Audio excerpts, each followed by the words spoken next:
All right. Good morning, everybody. Welcome to Good Morning Xbox. I am your host, Axel1324, and with me is my fellow panel members. Let's start off with a lady right next to me. Terry, how are you today?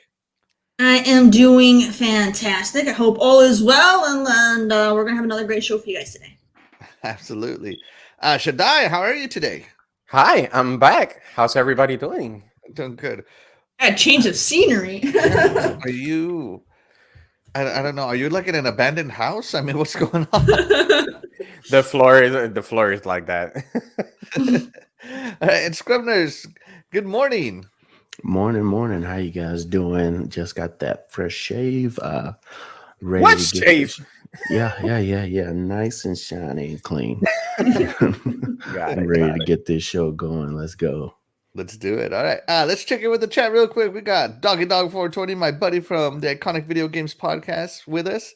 Good morning, Doggy. Thank you so much for tuning in. We got Casket Repair here as well. Pixel Slapper joins us. And I think that's it so far. At least that has been in the chat. I know we have more chat members, so be sure to say hello in the chat so I can give you a shout out.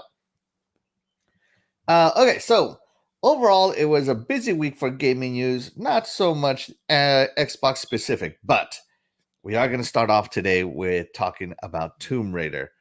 Now, if you know me, you know me. I love me some Tomb Raider. I have since I was a young, impressionable person. And if you know me, you also know that Lara Croft is bae to me. So we're going to start off talking to some Tomb Raider here. Now, the big news being, of course, that the movie rights have left MGM. So MGM had the rights to the movies. They struck a 9-year deal with the owner of the rights. I think it's like GK Films or something like that. Yeah, correct. GK Films, correct. Yeah, GK Films. But they were supposed to greenlight a sequel by May of this year. And they didn't. So because they didn't, the movie rights have basically gone away. Now, maybe the green light itself is the fault of MGM, but if you also remember, MGA was purchased to Amazon, or was purchased by Amazon, if anybody remembers. So they got all the rights, which, as we all know, Amazon is trying to get into gaming. I don't know why they would let a gaming franchise slip right through their fingers. Right? So, bidding war has begun for the movie rights to Tomb Raider. First things first, let's get the panel's opinion on what do you think about MGM letting Tomb Raider slip through their fingers. The film, the most recent film, made $275 million worldwide. Is that enough to get to greenlight a sequel in the movie world? Did MGM make a mistake? What do you think, Terry? I mean, Tomb Raider is my all-time favorite when it comes to like video games. Lara Croft is definitely my biggest like video game crush. It's she is. But when it comes to the movies, I mean, Angelina Jolie did a good job. And then, the newer movies were okay. But I don't know. I felt like the newer movies didn't really hit the mark for me. Like, I watched them. I liked them. But those were literally movies I'd watch once. I'm never going to watch again. I watched it once because I'm a fan. That's it. So I feel like they could do better. But so like the MGM selling it to me, I guess, is probably a good thing because in my eyes, they haven't done much with it anyway. So, in recent years. So, let's see what somebody else can do. Maybe they can, do better. Video game adaptations in films generally most of the time are not that good anyway. I mean, there have been a few that have, done well, but overall, when you look at the grand scope of things, they usually are awful. So I'm open to seeing another studio taking it over and possibly doing a better job. Hopefully they won't do a worse job, but, I'll be hopeful that they can do a better job. So, I'm open to it. It just depends on who buys it, Hopefully Disney doesn't. Because Disney would ruin it. They would make it so. Well, we'll get into who we think should take over. They wouldn't stay true to her character. They would make everything ridiculous. But yeah, no, I don't want to do all that route. But yeah, so MGM selling off is I don't see that as a bad thing just because. All right. Let's piggyback off this question real quick. But first, before we do that, let me give some extra shout outs as we had Your Wicked Hot join us. Hey, good morning. Good morning, Your Wicked Hot. Thank you so much for tuning in. Splendiferous joins us as well. Good morning. How are you today? And of course, my lovely wife joins us saying, Angelina Jolie is the sexiest on earth. There you go. But all right, so MGM loses it. You think it's a good thing that MGM lost it because you were not impressed with the product they have been putting out. Who do you think should get it out of the movie studios that exist? Dun, dun, dun, dun. Who's going to take care of our Bay, Laura Croft? That's tough. Let Square Enix take care of it. No. Inmate. He said movies. He said movie studios, right? Yeah, like movies, yeah. Square Enix isn't even a movie studio, Shaddai. What the heck are you talking about? Fail. But I mean that's tough. Like I don't really go out to see too many movies anymore, just because lately movies have just been awful, in my opinion. But it's tough. Like I don't know. Like who would maybe Legendary could do a decent job, but even then, I don't even know if they could do a decent job, So, like, I don't know. It's like I don't really know. It's definitely hard. It's tough to pick someone, because you already said it's a video game going to film, and like I said, the track record on majority isn't good. So even you can have a fantastic studio, and even they screw them up. So I mean, you can't just go off of their pedigree. You know what I mean? Right. You already said Disney, so it's not that bad. Shout out to Crazy Simmons TV. He joins us. Thank you so much for joining us. Shaddai, same question. Do you think MGM is it a good or bad that they lost the rights? And who do you think should take over the rights? Who do you think should win the bidding war that is currently happening? Even streamers are trying to get the movie rights to this. Actually, I am not. I think it was, how long was it for those rights? You said 9 years. Yep. So it's already up. So for them, it's more like okay, here you go, because MGM itself have a really rich library of movies. So for them, letting that one go is pretty much like don't care. Even though they release their newer one, they didn't do great because the money that they made, it was similar to the one from Angelina Jolie. So pretty much it didn't do pretty much anything. It just stayed the same. Right. So they rather give it to somebody else to see if they could make it a little bit better, a little bit much better. And at the same time, the actress left also. So probably she was a little bit discouraged, even though she said she liked the new the director's way of directing things because she liked playing that character. But I think there was something behind it that made her kind of push back. And it's like, well, it's gonna be a war. She said something about politics. That's always the same, that's always the reason. Politics. So that always, is a barrier of everything. So for me, I'd rather have somebody make a good Tomb Raider. Like right now, not even too long ago, they created a sequel to Sonic. And that actually an example. Paramount or no. I'm talking about more of a video adaptations. Movies. Yeah, adaptations in general. Yeah. Okay. Right. Because I know Terry, you said that not and they show even on the new TV series Resident Evil. So it's like it's hard to do an adaptation of a video game to a movie. It's really hard. But I'd rather have somebody with knowledge of it. Like that's the reason why I mentioned Sonic, because they did a great job. Now, who should take that?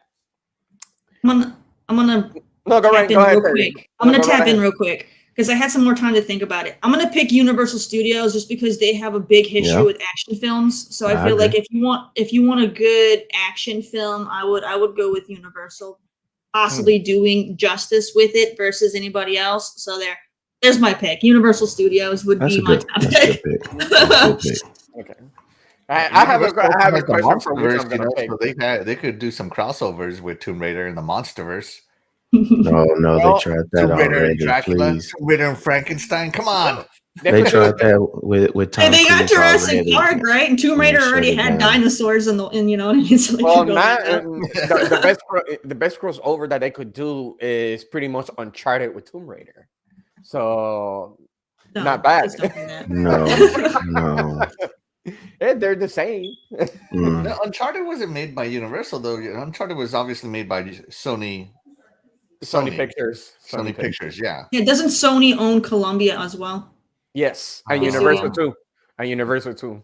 Sony They owns don't have Universal. no. I know Comcast does. Comcast owns Universal, dude. Yeah, that's right. Peacock owns Universal. Crazy. I kind of figured. Let me see. So for me, let me see. I believe that the one that should take the rights, I say Paramount, just because of the Halo series. Oh So, wow! even What's that though- have to do with Tomb Raider? Turn his because, mic off, please. No, Turn his mic off. I'll tell you why. Well, actually, well, I don't know. For me, I think it's Paramount. For me, Okay. just because I'm like, okay, I like Halo series. I know a lot of them they don't like it. He's like, Paramount do CGI so they get my vote. No, because the thing is, even though they did they were rocky. That's why a lot of them were mixed. But in some areas, they actually went to the right direction.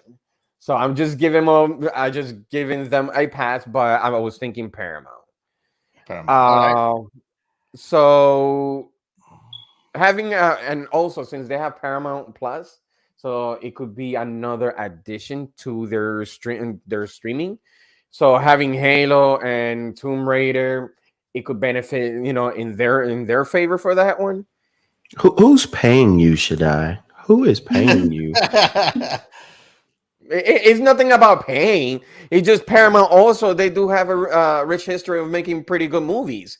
You know what I mean? Okay, I was waiting for you to talk about if the movie was going to be good or not. You were talking about all this money and streaming and all this. No, because stuff. the thing is, the thing. Okay, why the streaming? Why that? Because in this time of age, everything is streaming.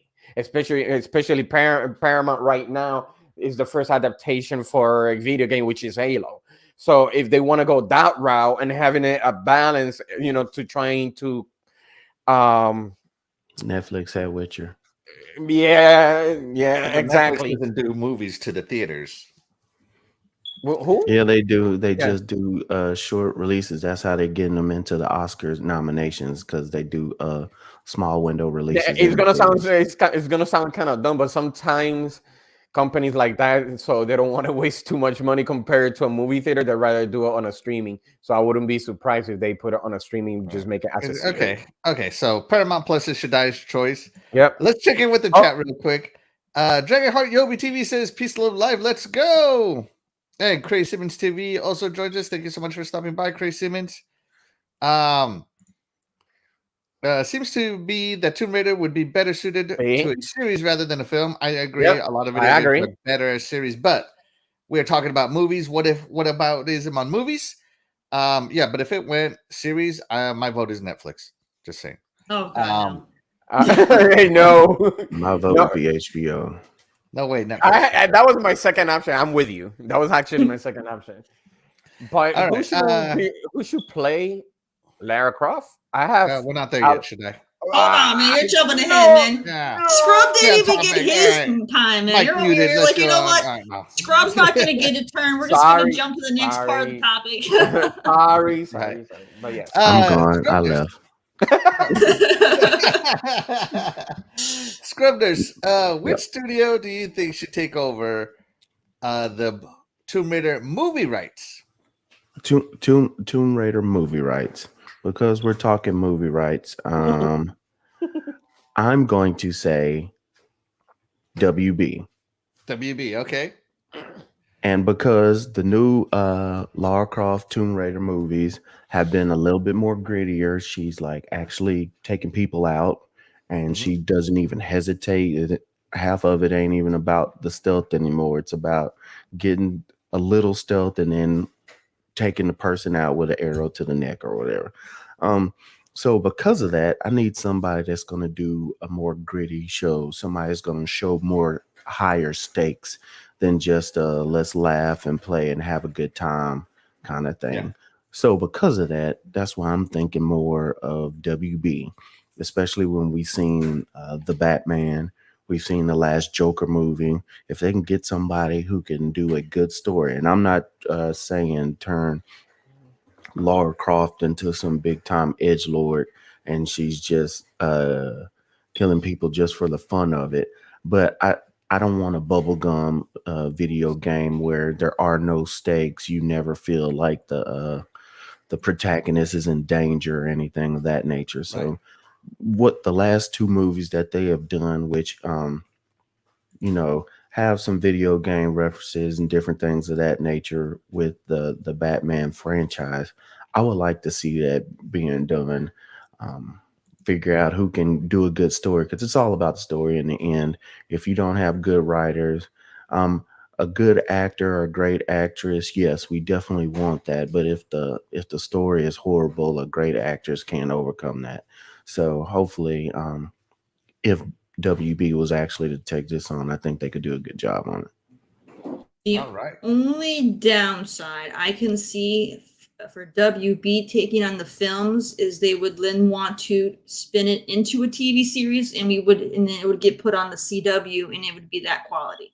Oh yeah, no. It's horrible. WB is owned by Discovery now, so we'll see how that goes. Yeah, which falls under. Doesn't HBO fall under them too?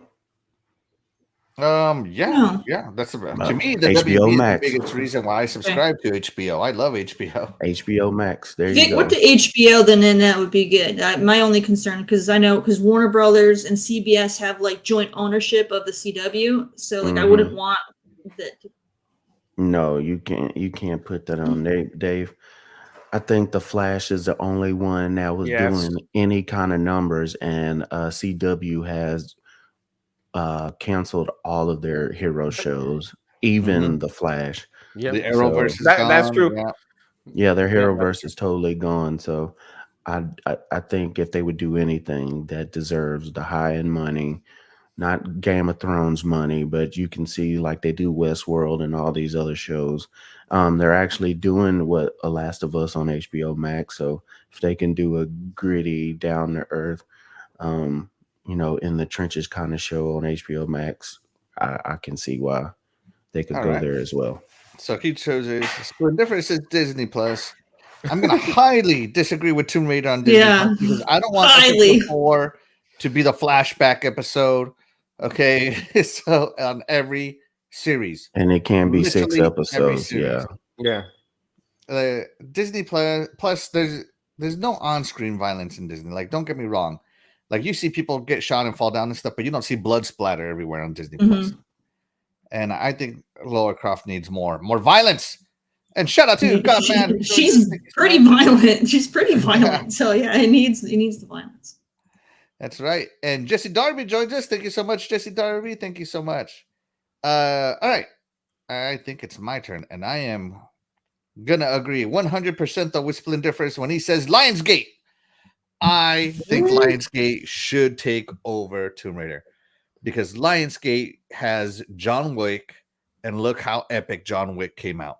Rambo. They have taken such good care of John Wick's stories that all 3 films have been smash hits, and they're even coming out with a 4th film right now. They basically, like, Keanu Reeves was never a has-been, but he was starting to kind of, plateau a little bit, and then Lionsgate came out with that John Wick, casted him, and he just went to the most awesome man in the planet right now.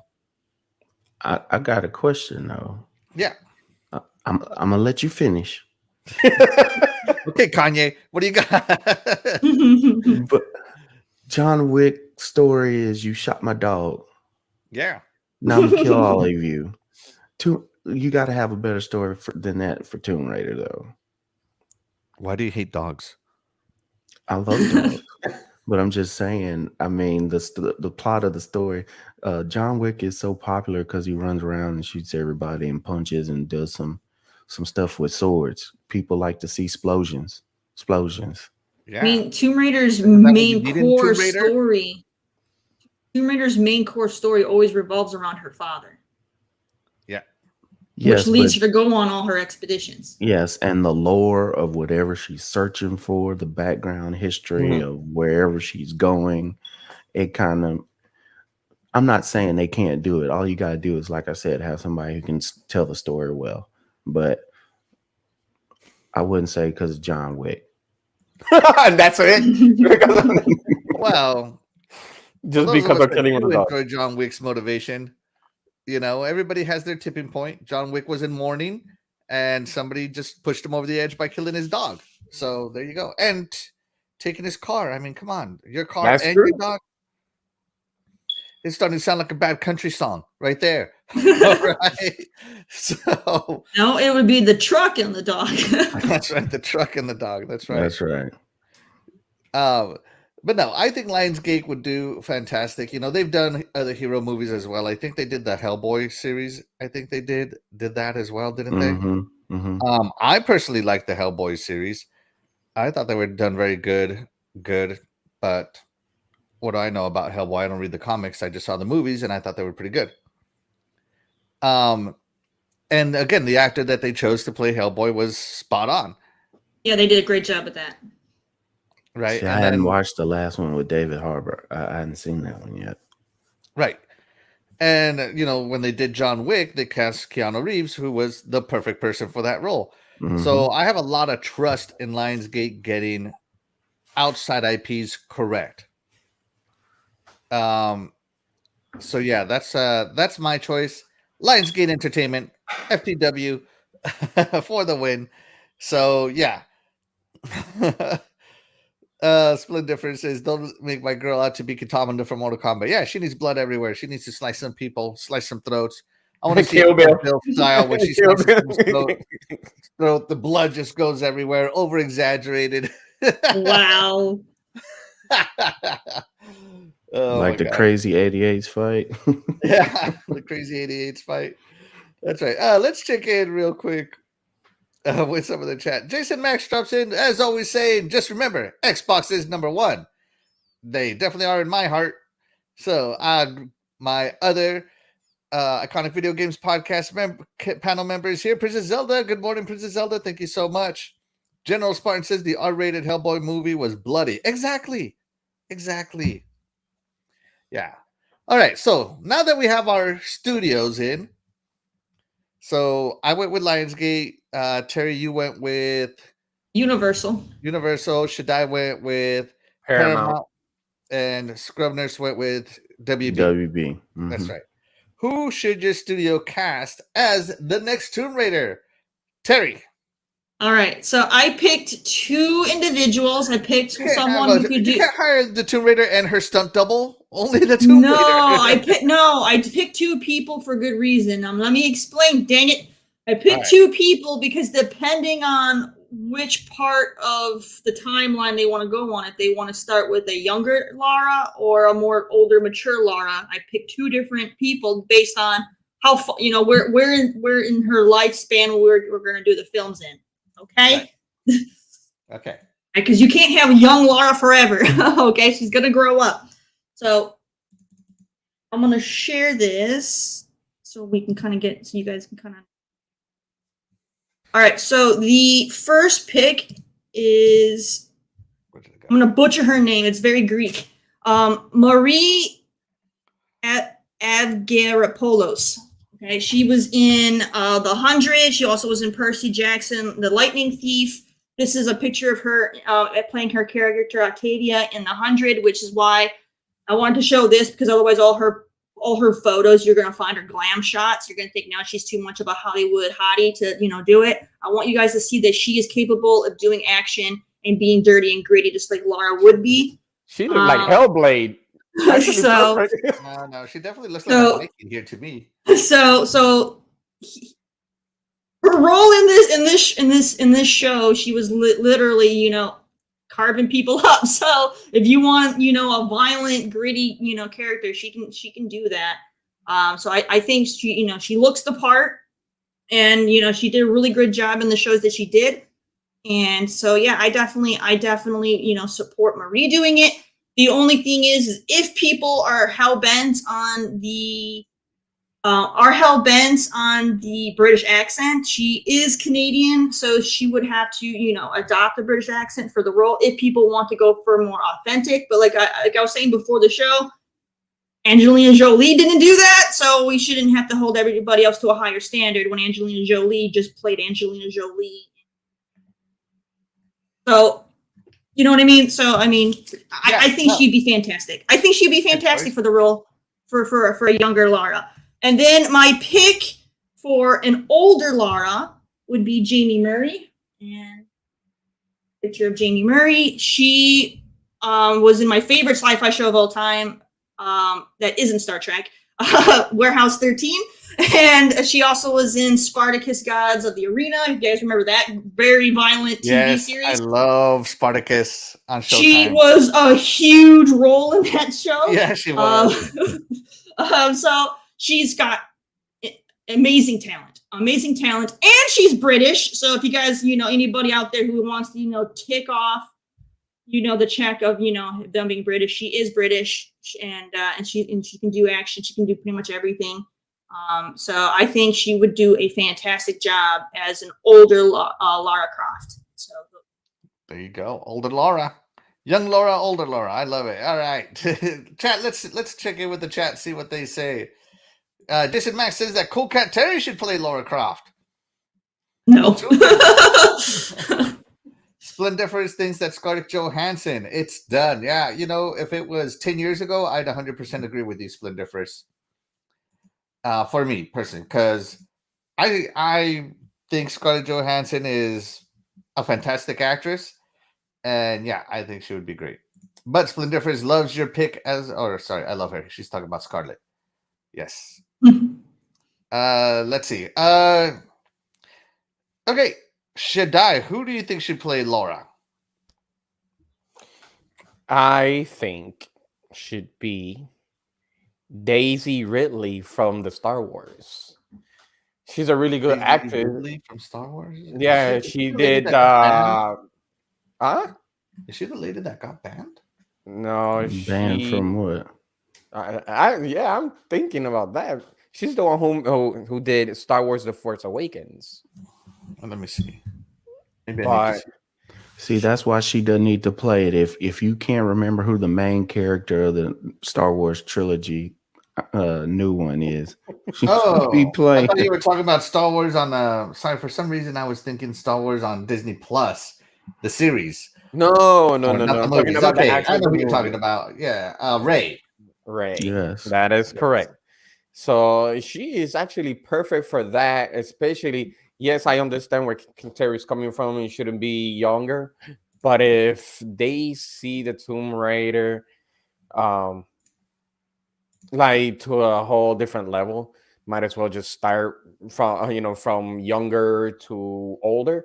So for me, she is the best candidate for it. So yeah, for me, she's English. Yep. But there's a lot of hate on that name. That's the only thing I worry about. Because of Star Wars? Yeah. Nothing like a redemption story like Tomb Raider. That's okay. It could be. Look at the muscles. She's got the build. Yep. So yeah. So she probably found a artifact that is a sword, and all of a sudden she's playing like a lightsaber. So you never know. She's dicing and slicing all over that place. So for me, Daisy Ridley. All right, Daisy Ridley. You know what? Let me see if somebody has maybe photoshopped something as the Tomb Raider. Okay, this might be as close as we can get to Daisy Ridley as the Tomb Raider. Some of her Star Wars shots. Yeah, that could be a pickaxe or something. Yeah. All right. But she's great. Daisy Ridley. There you go. She's great. She is fantastic. All right. Let's see. Jason Max in the chat says Rebel Wilson. I'm gonna go with a no on that one. Personally, Yeah, I think she's a funny comedian, but I don't think she would pull off Laura Croft. Scrubness, you're up, sir. Well, I went back and forth, and I really couldn't think of anybody. But if we were going to go somebody with a British accent in my head, even though she's a little bit older, but I think with the way these actors have the money and the trainers and all this other stuff, Axel, if you look up Natalie Dormer, dark hair, and I think you could put, Dormer. I'm getting it. Yeah, she's been in a lot of different things. Yes, Game of Thrones. She's been in The Tudors. She's been in a lot of different roles. She was in the Sherlock Holmes TV show on like NBC. I think she could pull off a Lara Croft. Yeah, yeah. This she played the lady that would marry the kids to become the queen in Game of Thrones. So, yeah, I don't see how she would be too terrible as a Tomb Raider. She's a good pick. Yes, she has that elegant appeal to her, and at the same time can do crazy stuff. Right here. So yeah, she can definitely play it. Like I said, she has the attitude, she has the personality. We've seen her in different stuff. Don't let the blonde hair fool you. We've seen her in a lot of shows where she was brunette. That's easy to fix. She has the accent. She's great. I think if I just had to pick, that's the one that pops off in my head. I also think that a dark horse pick, if we just had to have one, would be the voice actress for Tomb Raider. I mean, we had it with Cortana. It kind of sucks you into the video games. It gives you the mind of the video games. When you hear that voice, it might even bring you into the game even more. I mean, into the movie even more, just by hearing that voice, something that you've been used to with playing with the games. To me, I think she would have to hit the gym a little bit. She's a little on the smaller side. Lara Croft is not just big and overly crafty. muscly, but yeah, the voice actress, I think she is even smaller than what is Croft. her voice actor's name? Oh Jesus, I lost it. I had it earlier. Let me see.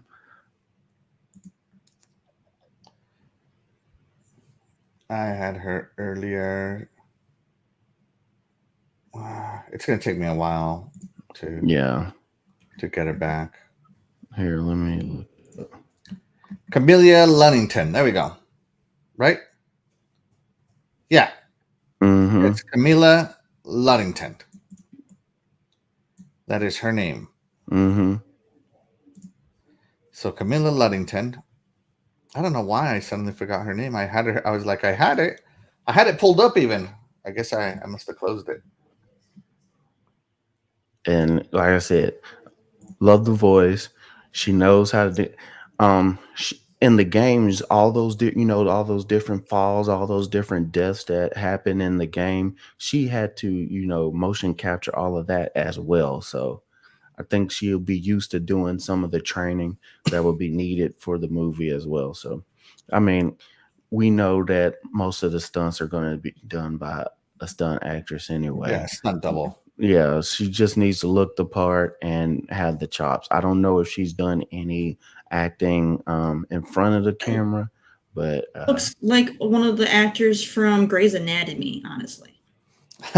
yeah, I could see that. I definitely could see There's a doctor that looks just like her. I can't Mhm. remember her name, but there is. It might. All right, I think that's an excellent choice because actually, I'm gonna pick. Is it okay if I pick it back right off you real quick? No, pick that because I did say Natalie Dormer, so yeah. Yeah. All right. But before I pick it back, let's check in with the chat. Jason is Max no- says a mature Laura would be Evangeline Lilly. Yeah, I could Yeah. see. I could General see Spartan, that. by the way, thank you so much for joining us, General Spartan. I appreciate you. He said Camilla Luddington, or he gave us the name. I meant it. It was for an old lady Lord Croft. I would go with Helen Mirren. Just Helen dyed her Mirren, hair. yeah. Mm-hmm. Princess Zelda is going with Gal Gadot. Hey, I love Superwoman. Or Marvel, not Superwoman. Wonder Woman. Oh my gosh. Wonder Woman. Yeah. Gal Gadot. She's definitely on there. I'm going to go with Camilla Luddington as well because who better to capture. Hold on. Let me see if I have it still pulled up. Where did it go? I am losing all my tabs today. I am sorry, guys. I am sorry. Today, I am not as organized as I would like to be. Yeah, but who better to play Tomb Raider, the Tomb Raider, than the voice of the Tomb Raider, Camilla Luddington. I think she could do a fantastic job personally. I'm with Scrub Nurse. You know, she already knows some of the training, some of the acting. Obviously, motion capture is way different than actually acting. So we'll have to see. But obviously, she has the voice. She has the voice inflections. It wouldn't be a perfect match for the current Tomb Raider series. Can you please type in Grey's Anatomy next to her names? I swear she plays in Grey's Anatomy. I swear. All right, hold on. You know what? Let's just go to all. Maybe it'll come up with her IMDb or something, and we can. Yeah, here we go. IMDb. And it looks so similar to the one chick. It's uncanny. She's known for Tomb Raider. Yep, right there on the bottom. Grey's Anatomy. 2000. I knew it. I knew it. Yeah. I knew it. See, there you go. She was Dr. Joe Wilson in Grey's Anatomy. Yeah, Joe. I remember now. Okay. I was like, I know I seen that. Jesus, that's so small. Yeah, I knew I seen that face. I hadn't watched Grey's Anatomy in so long. I think I missed those seasons where she was in it. She's still in it. Like she's still in it. Like her character has a kid now and stuff. Like it's. Yeah. So, yeah, my vote. I go with Scrub. Lionsgate should hire Camilla Luddington as well to be the Tomb Raider. There was, who is this that said it right here? How about the one and Agent Carter, the lady from Agent Carter? She got Marvel money. Are you talking about the blonde one? No, actual person who played Agent Carter, and you mean Captain Cutter, the first Illuminati? Have you guys seen the new Doctor Strange movie? Mm-hmm. Yeah, her. Yeah, that's who he's talking Carter. about. Yeah, Captain Carter, the first Illuminati. Peggy Carter. I can't remember the actress's name off the top of my head, but yeah, she's in that Marvel money, and she's locked down for a while. I don't know if but she could. Yeah, she definitely could. But that face, she had her own Agent Carter show. She was on in the Marvel movie. There's Peggy Carter. Then she was on the TV show with Shield.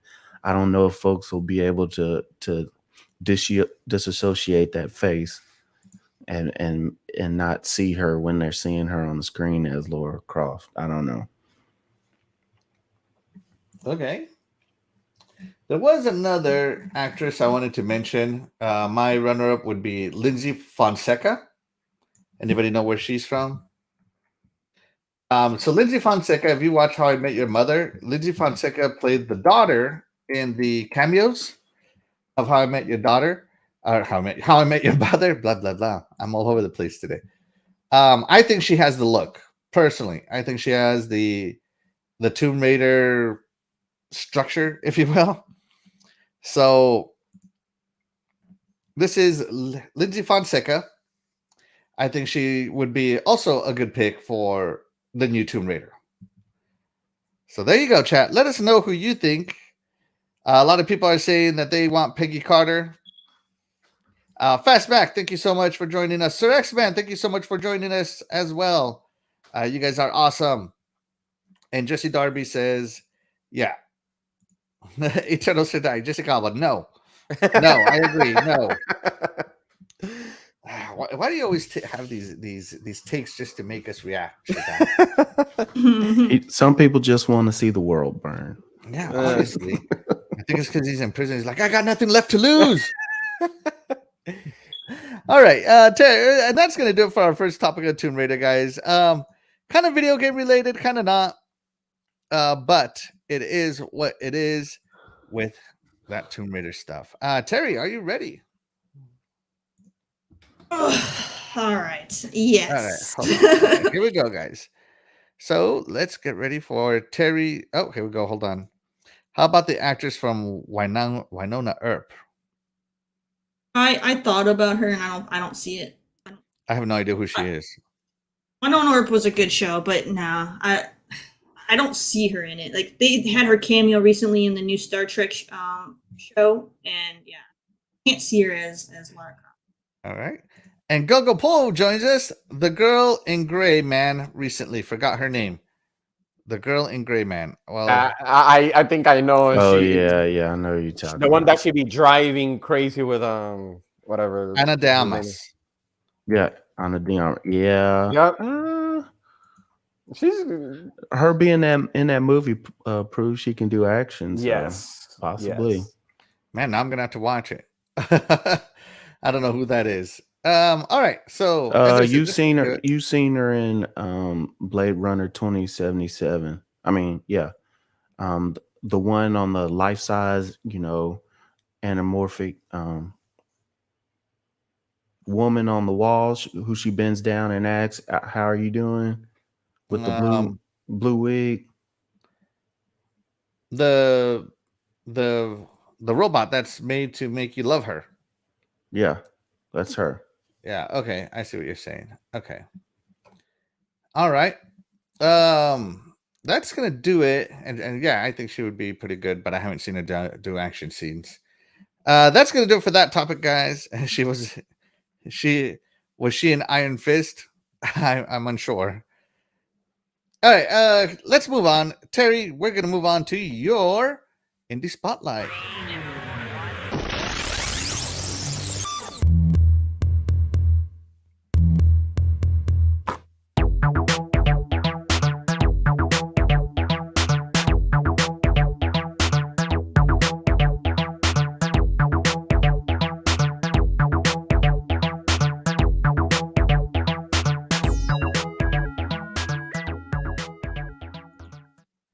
All right, everybody, welcome back to another great indie spotlight. I got another one for you as always, and I hope you all enjoyed this one. This one is a first-person physics-based puzzle game that I'm about to show you.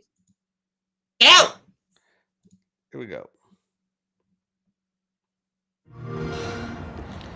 This must be the place. I made it. Angie. What are you? Stupid question. I am hard. Understand. You are only human, after all. We can outrun them. So what are you going to do, Patel?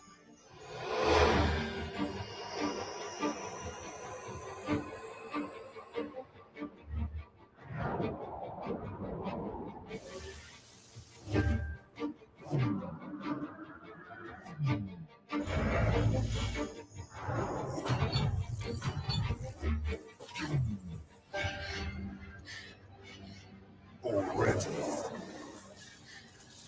What the hell is this?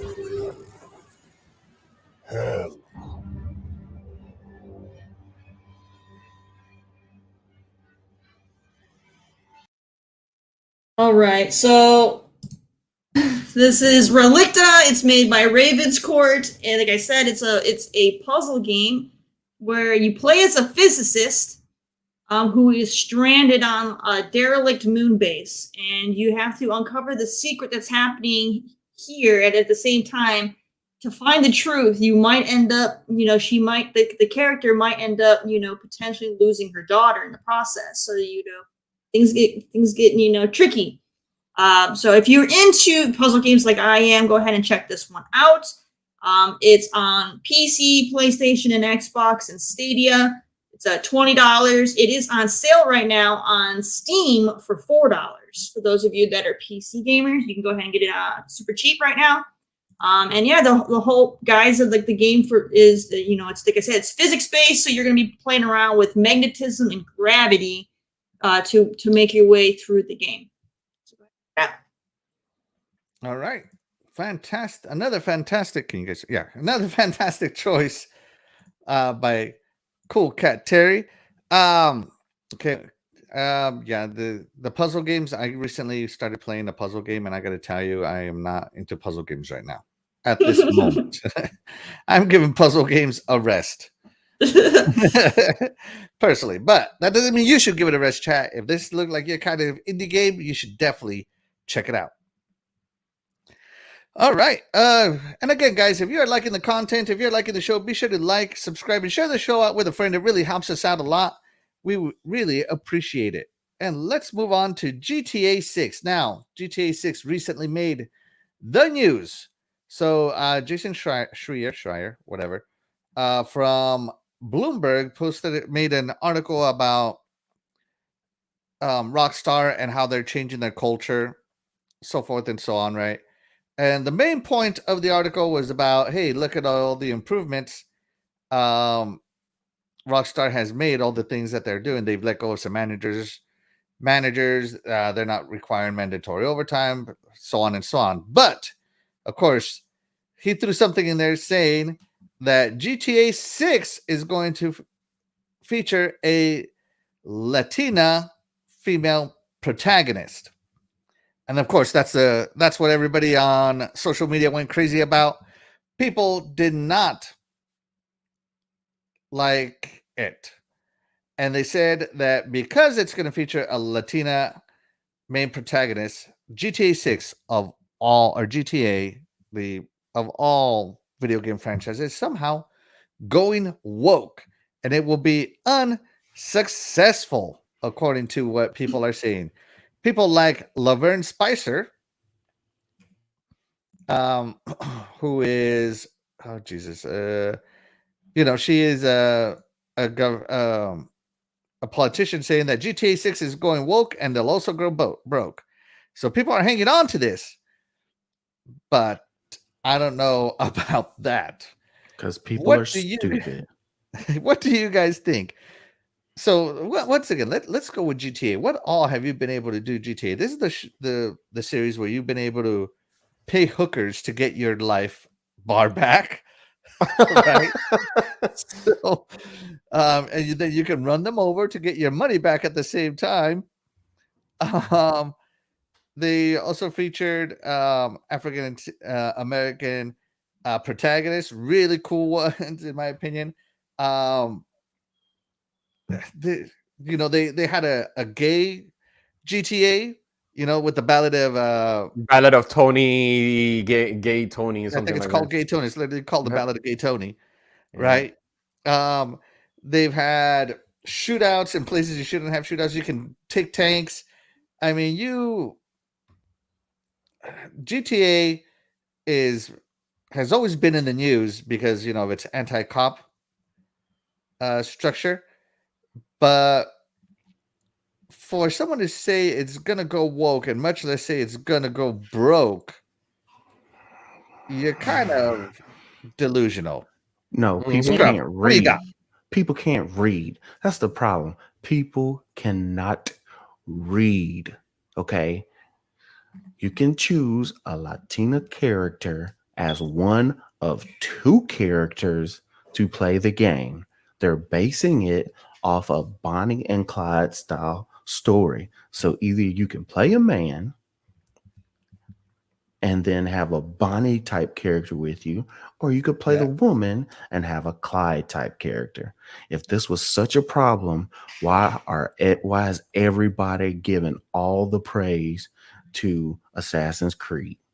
Assassin's Creed changed it up from playing one guy in the Altair story, going through the animus and everything, and all of a sudden you get two complete separate stories as a woman or a man, and sometimes it messes up the story as far as timelines and everything because you're playing a man or a woman, and you claim that Odyssey and Valhalla and all of these are such great games, and you can choose your character. You didn't say it when you played Cyberpunk. You can choose your character, male or female. You didn't say that when you're playing Mass Effect.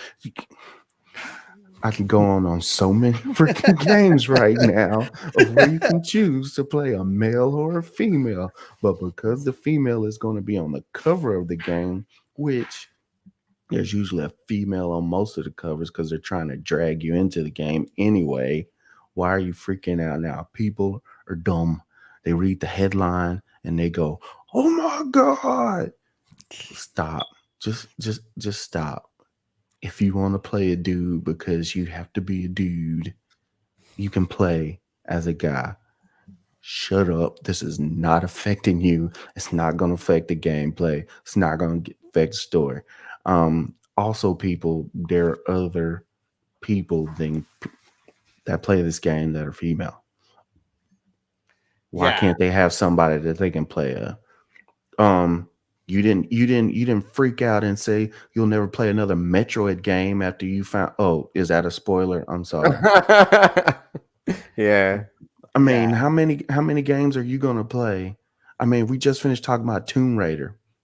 Nobody ever goes, man, when they gonna make a male Tomb Raider? I mean, they actually do. I mean, it's on your PlayStation called Uncharted. But you never complain then, because you want to objectify your character and stare at her, and you're so thankful that she's in third person so you can see all those goody little bits. Get over yourself. Ridiculous. If you want to clip this, I don't care. Get over yourself. Exactly. I couldn't say it any better. Let's check in with the chat because they have some opinions here. Jason Max says, I don't care if GTA 6 has a female as long as she is thick. All right. I'm going to get that game for PC. That game looks awesome. It sounds awesome. Yeah. Oh, I think he's talking about your indie spotlight there, Terry. Nothing wrong with the Latina protagonist, and she could be one of other protagonists to play. Who knows? GTA offends everyone, and it doesn't give a crap. That's why people liked it. GoGameGo, GTA is an anti-cop. It uses all the stuff from movies and twists them and satirizes them. Mostly all the tropes from Hollywood. Yeah. And a shout out to my little brother who joins in. The last one you had to play all three characters to keep the story going. So I wonder if it'll be the same concept. Yeah, the Bonnie and Clyde thing. I kind of hope it does. So yeah. Terry, GTA 6, female protagonist, and I believe the male protagonist is Asian, from what I remember on the report. Is that correct? Can anybody double check my source? What do you think? It's GTA. I don't think anything matters. It's GTA. GTA literally does everything under the freaking sun. So I don't know how anybody can be upset about it. GTA, it always plays, you're basically criminal in every single game.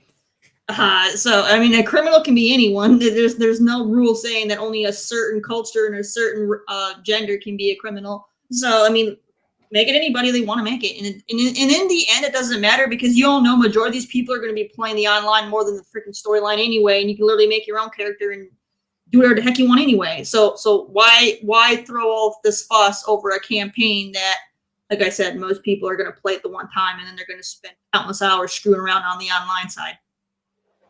Waste of energy, you know? Yeah, I think another reason that why people are saying this too is because Rockstar, or in the report, it did say that they're going to try to be more culturally sensitive. Hence I believe they had a DLC coming out like Cops and Robbers or something like that. And because of what happened with George Floyd, they decided to cancel that, which I think was probably the best decision they could have made at that time. So yeah, it is GTA.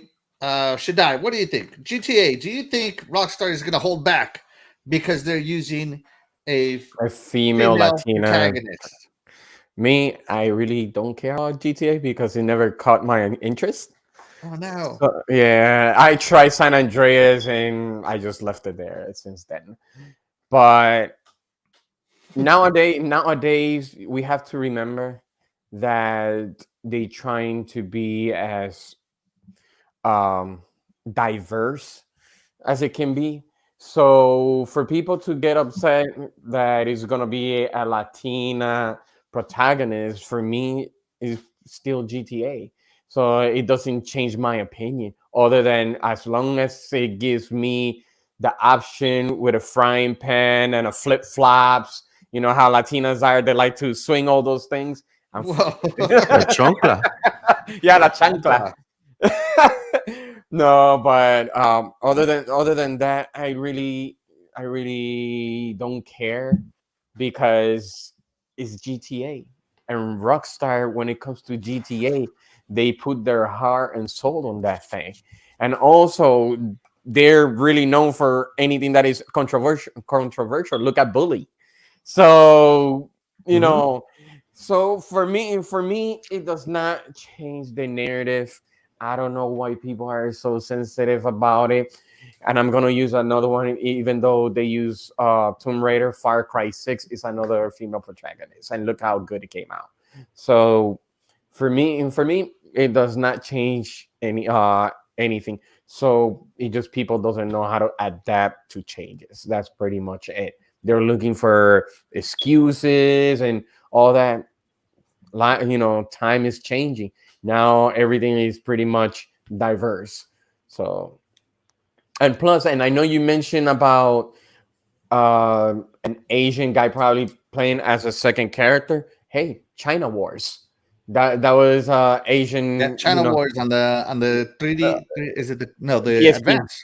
It was on the Nintendo 3DS, and then it went to PlayStation PSP. PSP. Okay. Yeah. So look at that one. Another Asian protagonist, and China Wars was really good. It was really, like I said, I don't like GTA, but for some reason I like that one only. But other than that, you know, what's the problem? People needs to relax. You know what I mean? Enjoy the game. Doesn't matter who it is, as long as they don't go very political and say let's kill this. You know, the Republican or Democrat. You know, you go into deep waters. So it doesn't change. It doesn't change a bit for me. It really doesn't. All right. It's all BS, you know. Yeah, like, pretty much. All the people that are probably crying about it are also people who play Tomb Raider, who play Horizon, who played the who play the new. They want to. Who play the new Assassin's Creeds? You know, they play all those games with the female leads, and they love them for what they are. That they just want something to to. But at the same time, I don't like how when it comes to a female, I understand whatever, but some about being thick and whatever like that is just jokes aside. But they pretty much downplaying female as a whole, and that's a really wrong thing to do. A female lead in GTA will be very successful because it just whenever you look at like random people playing it online, they tend to usually make female characters to play as, so they already are playing as the female characters. But do you know the purpose of it? Because I know the purpose of it, and it doesn't matter what the purpose is. The fact is, the majority of people playing GTA are playing a female character. Then why are they mad? They're getting a female character. They're literally getting what they want. Okay. Now they're mad. They're getting what they want. Yeah, because it could be a mission that she probably ended up being a prostitute. You know what I mean? Yeah, so but that's that is an open secret that people don't want to talk about. Exactly. So when you bring it to light, people get offended. And for the folks who don't play that, they go, well, if I play a woman, how am I gonna go pay money and sleep with the hookers? This just feels different. Just look at it's gonna take me out of the game. Look at the remake for Final Fantasy VII remake. Everybody was all up in arms over the look of Tifa not being true. Yeah. And then the game came out, and now they're all in love with Tifa once again. It's like, get over yourselves. You make a thing out of nothing. It's the same folks who hated the look of the new Babs Bunny in Looney Tunes. It's Oh the same God, jeez, I remember Yeah, that. she's a cartoon character. She can look however they draw her, however that artist depicts her. Real quick, going back to Shaddai hating on San Andreas. GoGo Paul says San Andreas was ahead of its time. Mhm. Fastback says we should boot Eternal Shaddai. Let's see. Shaking my head, San Andreas was one of the greats. I know for a lot of people. It had so many good stories, all ripped from different movies. So fun. San Andreas had the best soundtrack in any game. I was about to say that they got the best soundtrack. SR2. Had to eat salads and ride a bike everywhere to keep my character swole. I remember that one. Oh, Fastback love San Andreas. So there you go. Shaddai, are you in good game prison? Like, is that where you're in? Like, you're not allowed to play good games in your prison? No, that was way back. It just never caught my attention. I guess it was because due to being open world for the first time, and I know it was gonna drag the heck out of me, so I kind of backed out since I was so linear during those times. But it just never caught my attention until later that it was Sleeping Dogs. I'm like, how can I get involved into Sleeping Dog but not GTA? I still don't have an answer for that. I don't know. So, all right. I mean, I'm not a fan of GTA either, but but it's like I prefer Saints Row personally. Yeah, me either. But I mean, boot everybody now. Boot everybody. I'm not a fan of GTA, but I can still say, I still know what GTA is, and it's just people being stupid. Yeah, I don't hate the game. I appreciate and love for what it does. But it's just one of those things. Back in the day, it was so much. It's so time consuming and so big. If I have a couple of minutes to get in game and play, or 1 hour here, 1 hour there, I feel like I halfway didn't get anything done. I'll be right in the middle of a mission and need to get back off my Xbox. So it was one of those things. And then when I first started playing it was in the beginning, and I hated the controls. The controls were horrible when GTA first came out, and that made me drop it real quick back in the day. So, but and on a side note, with all these school shootings and everything else, that's what makes it really hard for another bully game to come out. Yeah, I kind of figure about that. Even though they were doing never coming back. Personally, never. Yeah, unless they surprise me, I don't think it'll ever come out. Because they said they were making a new bully, and I got excited. See, and exactly. Then then they come out and they say, "Oh yeah, it's just a remaster," and they made the kid look like an old man, and I'm like, this looks stupid. So I didn't want a remaster. So GTA to me has always been about this sandbox where you can just do whatever you want. Like, I remember lining cars, like stealing cars, and just lining them all up on a bridge and blowing it up just to see what it would look like. Like, no other reason other than entertainment, right? Stealing tanks, stealing helicopters, stealing jets, getting a collection is like, oh, I want that car. That car looks like a Lamborghini or whatever, right? The name is Grand Theft Auto, and it's always been about the American dream, but with corruption, where the only way you can make it to the top is to lie, cheat, and steal your way to the top, literally. What do you mean? What do you mean, American dream with corruption? I thought that was the whole part of it. And the American dream goes hand in hand. American dream and corruption. That's right. So it's always been about achieving the American dream. So if you look at a lot of GTAs, they use especially GTA 4 with Nikolai, who used an immigrant to get to the top. Yeah, and so that one is probably my favorite GTA is GTA 4, even though GTA 5 plays better. And it's like getting into, as GoGo Pro says, GTA takes all its tropes from crime movies, mainly mob movies. Yeah, where you're doing the heist, you're doing the jobs, right? And you got to run from the cops, and you only succeed if you escape, right? And so, yeah, I think having a Latina Bonnie and Clyde style story, it sounds interesting. The concept of it sounds interesting, and it going woke because it has a female protagonist. Give me a break. But that's not woke.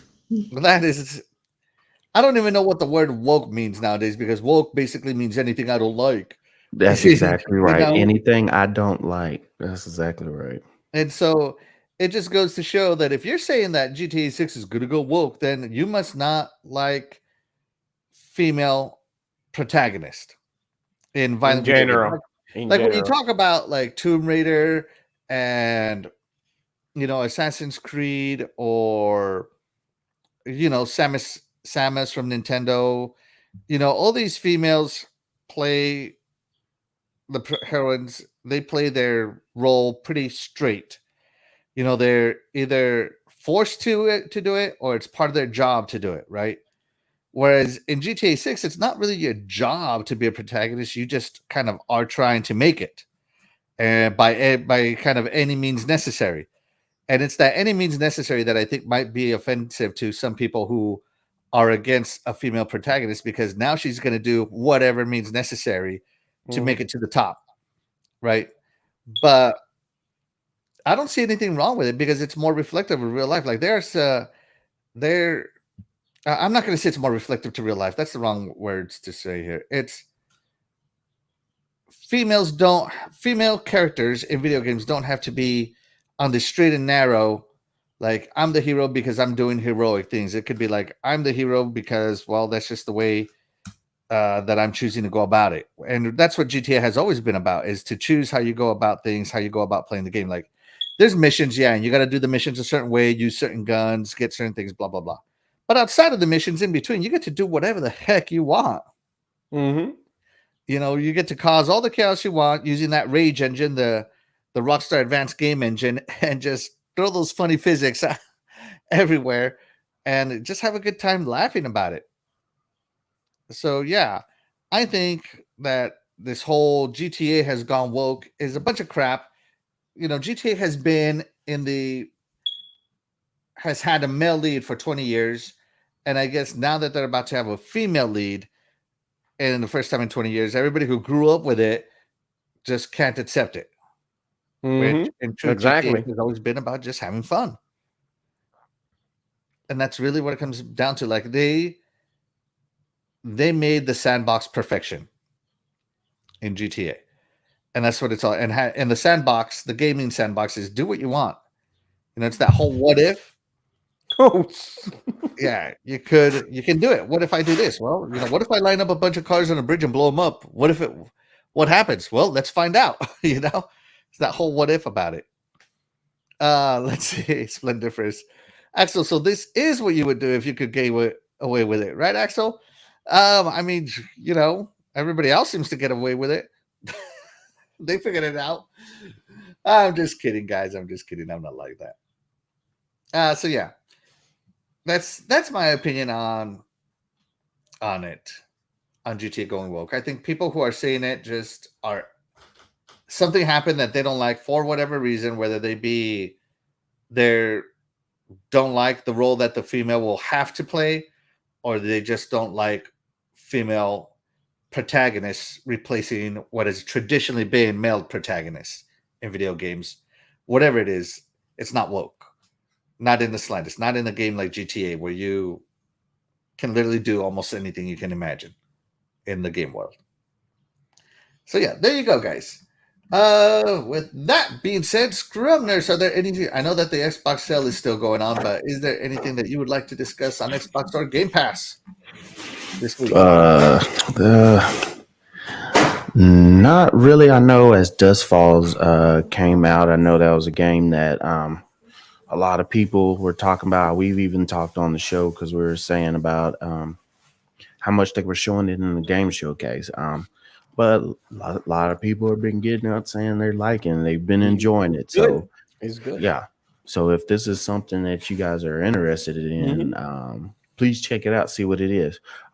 What I have been personally playing on there, which has been giving me so much pleasure and a lot of diamond achievements, is the expansion DLC Hot Wheels for Forza Horizon. I know we weren't here last weekend, Yeah. but golly, I've been playing that and having so much fun.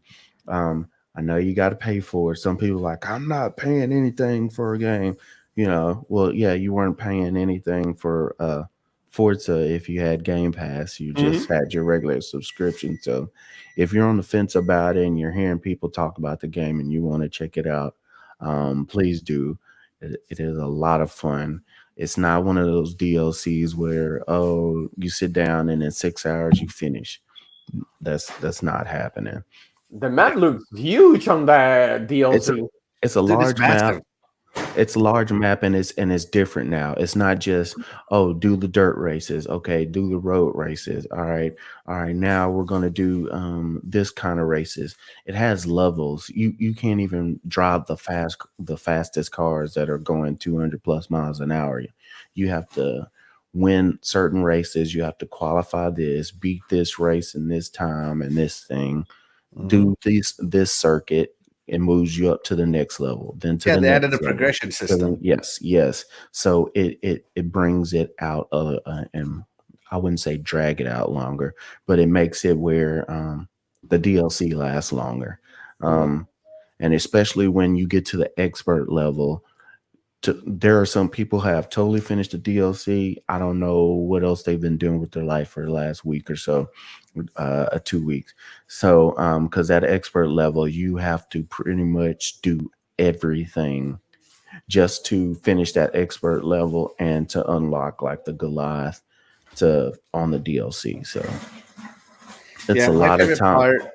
My Go favorite ahead. part of the Forza Horizon DLC is the bumpers on the end. You ever go bowling with those kid bumpers? Right? Oh yeah, I haven't used them, but I've been to Sure. the birthday parties where the little kids use them. Yeah, I know. Yeah. Or and the little ramps. Yeah. The Forza Horizon DLC Hot Wheels is like that because the track has bumpers all the way around. Not So you all can the just way. ride the bumpers almost the entire race. And if you ever wanted to go as fast as you could and not have to worry about running into a tree, yeah, there are plenty of tracks where you can go just stupid fast and see what kind of land speed records you can break. It is fun to be able to do some of the twirls and the upside down, and then they got the magnetic tracks where you can just stay right there. It's a lot of stuff in there. And for folks who think, I don't want to just race on tracks all day, they do have some road races in there that are not all tracks. It's mixed in there. You'll have snow in there. It changes with the seasons. You'll be on the track and it starts raining, and it drives different when you're on the tracks with the rain. So I definitely push that, because I love Forza. That's my arcade type style of game I like to play. So if you're on the fence about it, go check it out. It's pretty fun, and that's my thumbs up approval video game for today. All right. Awesome. All right. All right. So let's move on here to our next topic. Let me share my screen here. So we're going to discuss Xbox financials. So, as you know, Xbox had their quarterly call with their investors, and here's what came out of it. Now it wasn't just Xbox; it was Microsoft as a whole. But of course, this being an Xbox show, we are only focusing on the Xbox show. So Xbox gaming results from fiscal year 22 quarter 4. So they're 22 ended. We're into quarter 1 now of 23. But fiscal year quarter 4 gaming revenue declined a total of 7%,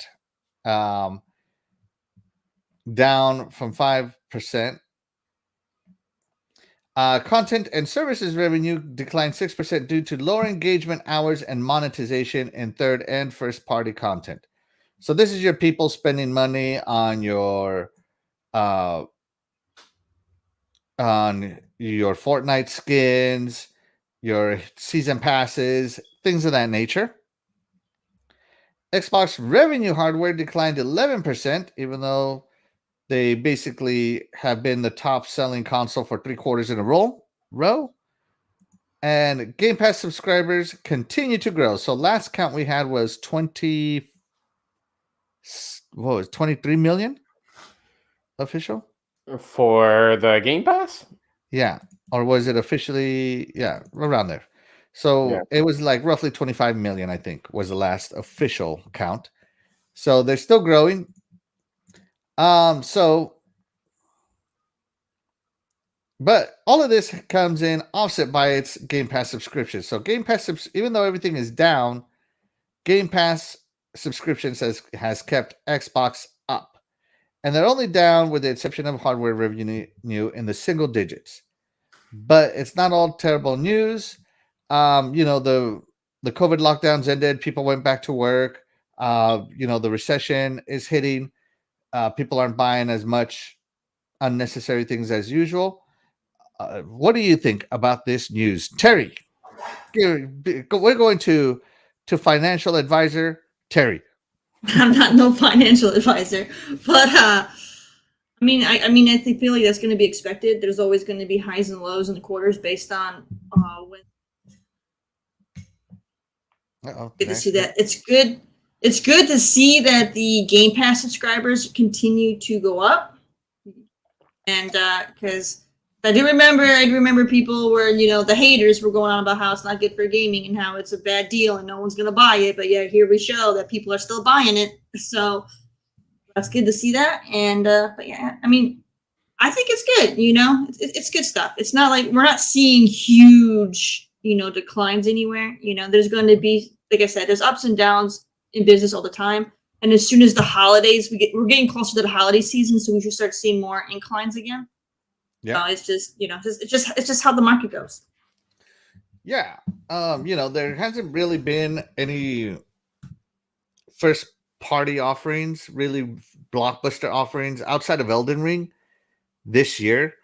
Like in the first half of 2022, I can't think of a game that's just been a blockbuster for any company like Elden Ring was.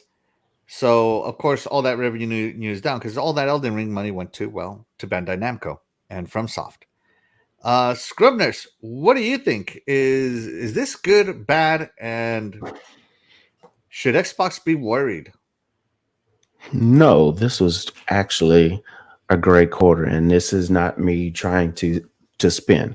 When you look at a couple of things, so Xbox hardware revenue declined 11%. Well, we had a chip shortage, so that's hurting. One thing we talked about as well, with a lot of people opening, which we've been pretty much all the way open for a year with the pandemic. A lot of people aren't sitting in the house playing video games because now they're actually going back to work, and if they're at home, they're actually having to work from home. Content services down by 6%. It's only 6%. Gaming revenue declined only about 7%. That's not bad. When you look at your Game Pass subscribers are continuing to grow, and also, which isn't right here, this was the highest grossing from Microsoft and Xbox ever. Mm-hmm. Ever. So it was, yeah, you're right. I forgot to mention that. So think of that, the highest grossing quarter for Xbox ever. And when we're sitting here going month to month, year to date with Xbox 360, like I keep saying this, I've said this several times. I think when we look back at this generation, this is going to be more popular and even stronger than the 360 generation was, because with the chip shortage, with it harder to find consoles, which are starting to show up on shelves now, this is still outselling the Xbox 360. If people were around during the 360 era buying these, I don't think you understand how strong that is. That the fact that with chip shortage, hard to find consoles, everybody going crazy about this. You still had the highest grossing quarter that Xbox ever had. Your Games Pass subscribers are continuing to grow. It's unmatched right now. Just think, you're going through hard times, you're going through troubles. Plus, like you said, we're going in a recession. People have less money to purchase stuff because of inflation, or if you just look at gas prices. So to be able to do all of this and still have the money, this shows you right here. It is not about hardware sales per se as much as software. Software is king. Software is the money. Subscriptions is where it is. Xbox has changed over to a different model, and this is showing you right here that this model is actually working. Sony just put their stuff out Friday, and you can kind of see the differences of with me having hardware sales and focusing mainly on I'm selling these consoles. It's not the same metrics. It's not working as well when you look at profits, when you look at just straight money. Also, Xbox has, like you saying, now when we say console sales winning for the last three, that's only between Xbox and PlayStation. They're not counting Nintendo. the Switch. They're not counting Nintendo Switch. Switch is so king. and in North America, Xbox is winning very strongly. When you see that, then you also see the numbers in Japan. Xbox has sold enough Xbox X and S's that in this window, this small window, than the 360s they've ever sold ever in the total lifespan of the 360 in Japan already. So that tells you that they're You making mean the inroads. Xbox One? No, I really think I'm in 360. Am I wrong on it? I think you could be wrong. I could be I'm wrong. not sure Okay. yet, though. I haven't looked at the reports. I'm not sure. I might be wrong whether it was 360 or Xbox One. I apologize if I am wrong, but to see the growth and the sales, and it's just showing you that them being able to, Xbox does a lot of things that are sometimes way too far ahead and then misses the mark because it's a far looking DRM. Another thing that putting their games on PC, all of these things, and nobody, why are you doing that? Oh, it's a console, bro. Put your stuff on PC. You can see where it's working. You can see where the revenue is coming, and you can see where other people are starting to do that. So this is just great for them. Keep it going. Eventually, with inflation, different things of this nature, it will be better. A lot of times when we're looking at these numbers for stock and investment wise, when you see 11% down, 5% here, 7% here, yes, that is not, it's not always bad. Yes, there are going to be some factors to bring it down, and a lot of those factors will prove to investors to go, okay, I understand that our numbers might be down here, but when we look overall, we are still making money, and we are still in the green. We're in the black. We're making money. Game Pass subscriptions and revenue, I'm pretty sure they're beating that over the head, because this is what you can do. Oh, well, we're down here, down here, down here, down here, but we're up in money.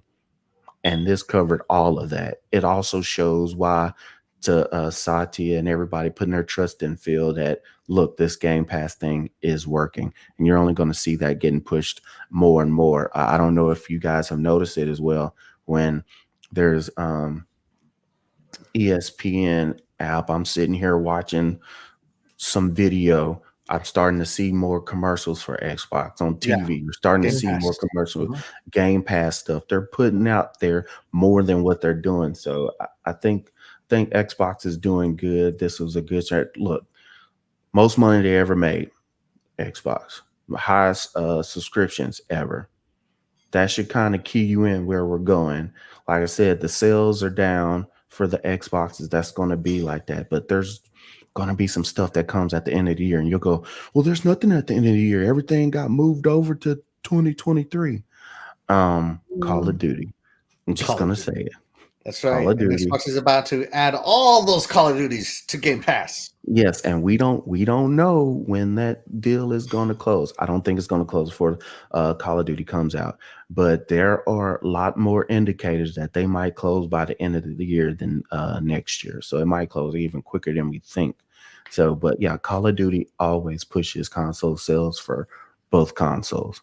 So, and this one is on new engines, new Warzone, new servers, all these different things. It's totally revamped. So there's going to be a lot of people who did not play Call of Duty for the last year or a couple of years, and now it's something new. There are going to be a lot of people jumping back on there.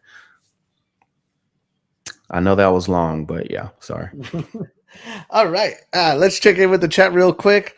So that way they don't feel ignored, because we do love our chat. Let's see. Fastback says this was projected. No big deal. Like Scrub said. That's right.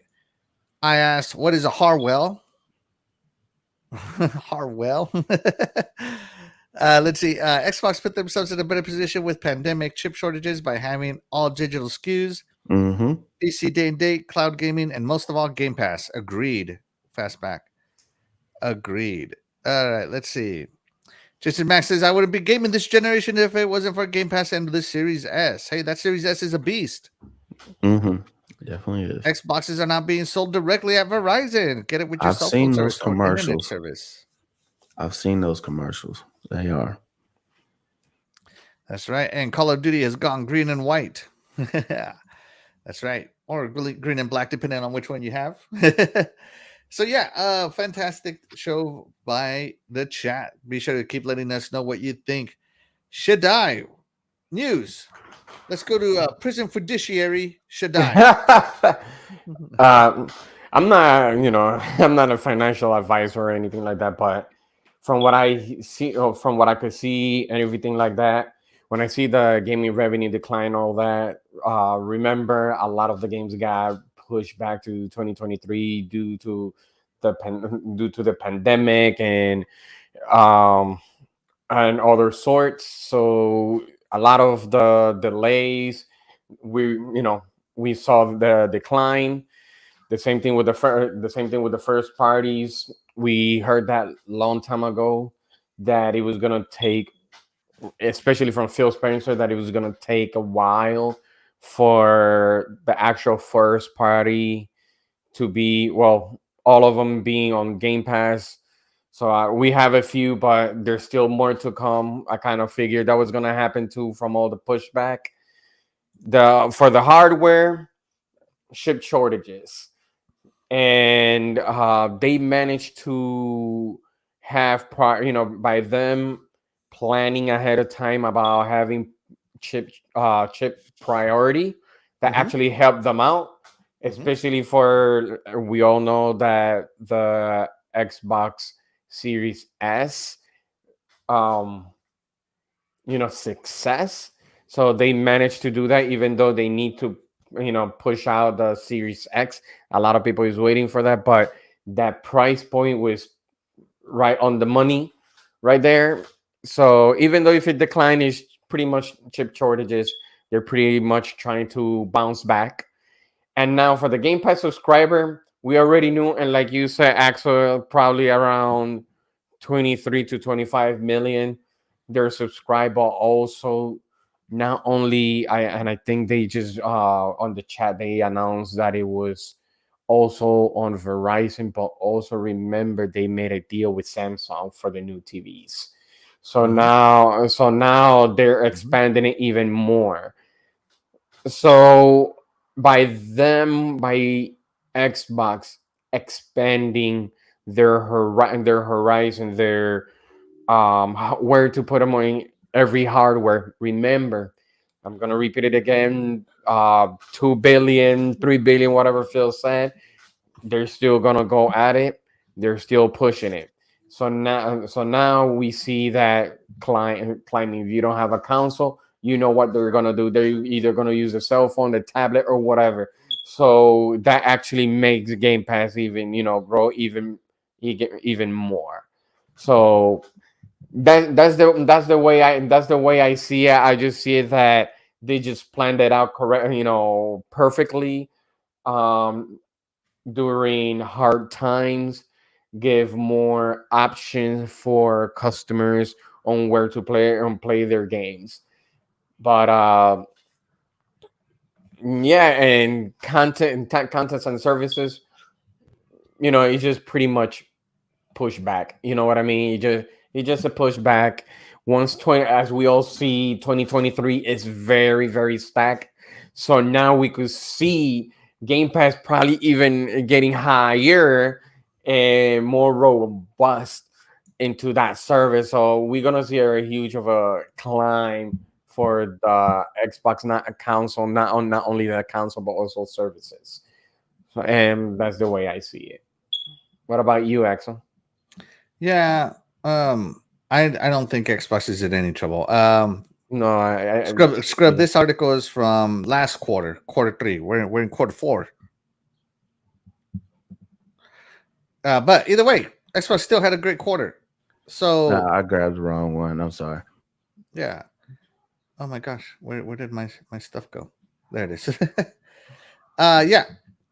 So gaming revenue declined 7%. People are going back to work. Just flat out, people are going back to work. The pandemic is not over, but for the essence of the economy, the way people go about their daily business now, it's essentially over. People are just kind of dealing with the reality that it is going to be something we deal with now, and businesses have adjusted to the extent that they're going to adjust, and people are being told to come back into the office and whatnot. So back to reality, yes. Yeah, kind of sucks. But I never got a break. I don't know about you guys, but my sector grew by double in during the shutdown. Content and services revenues declined for 6% due to lower engagement hours and monetization in third and first party.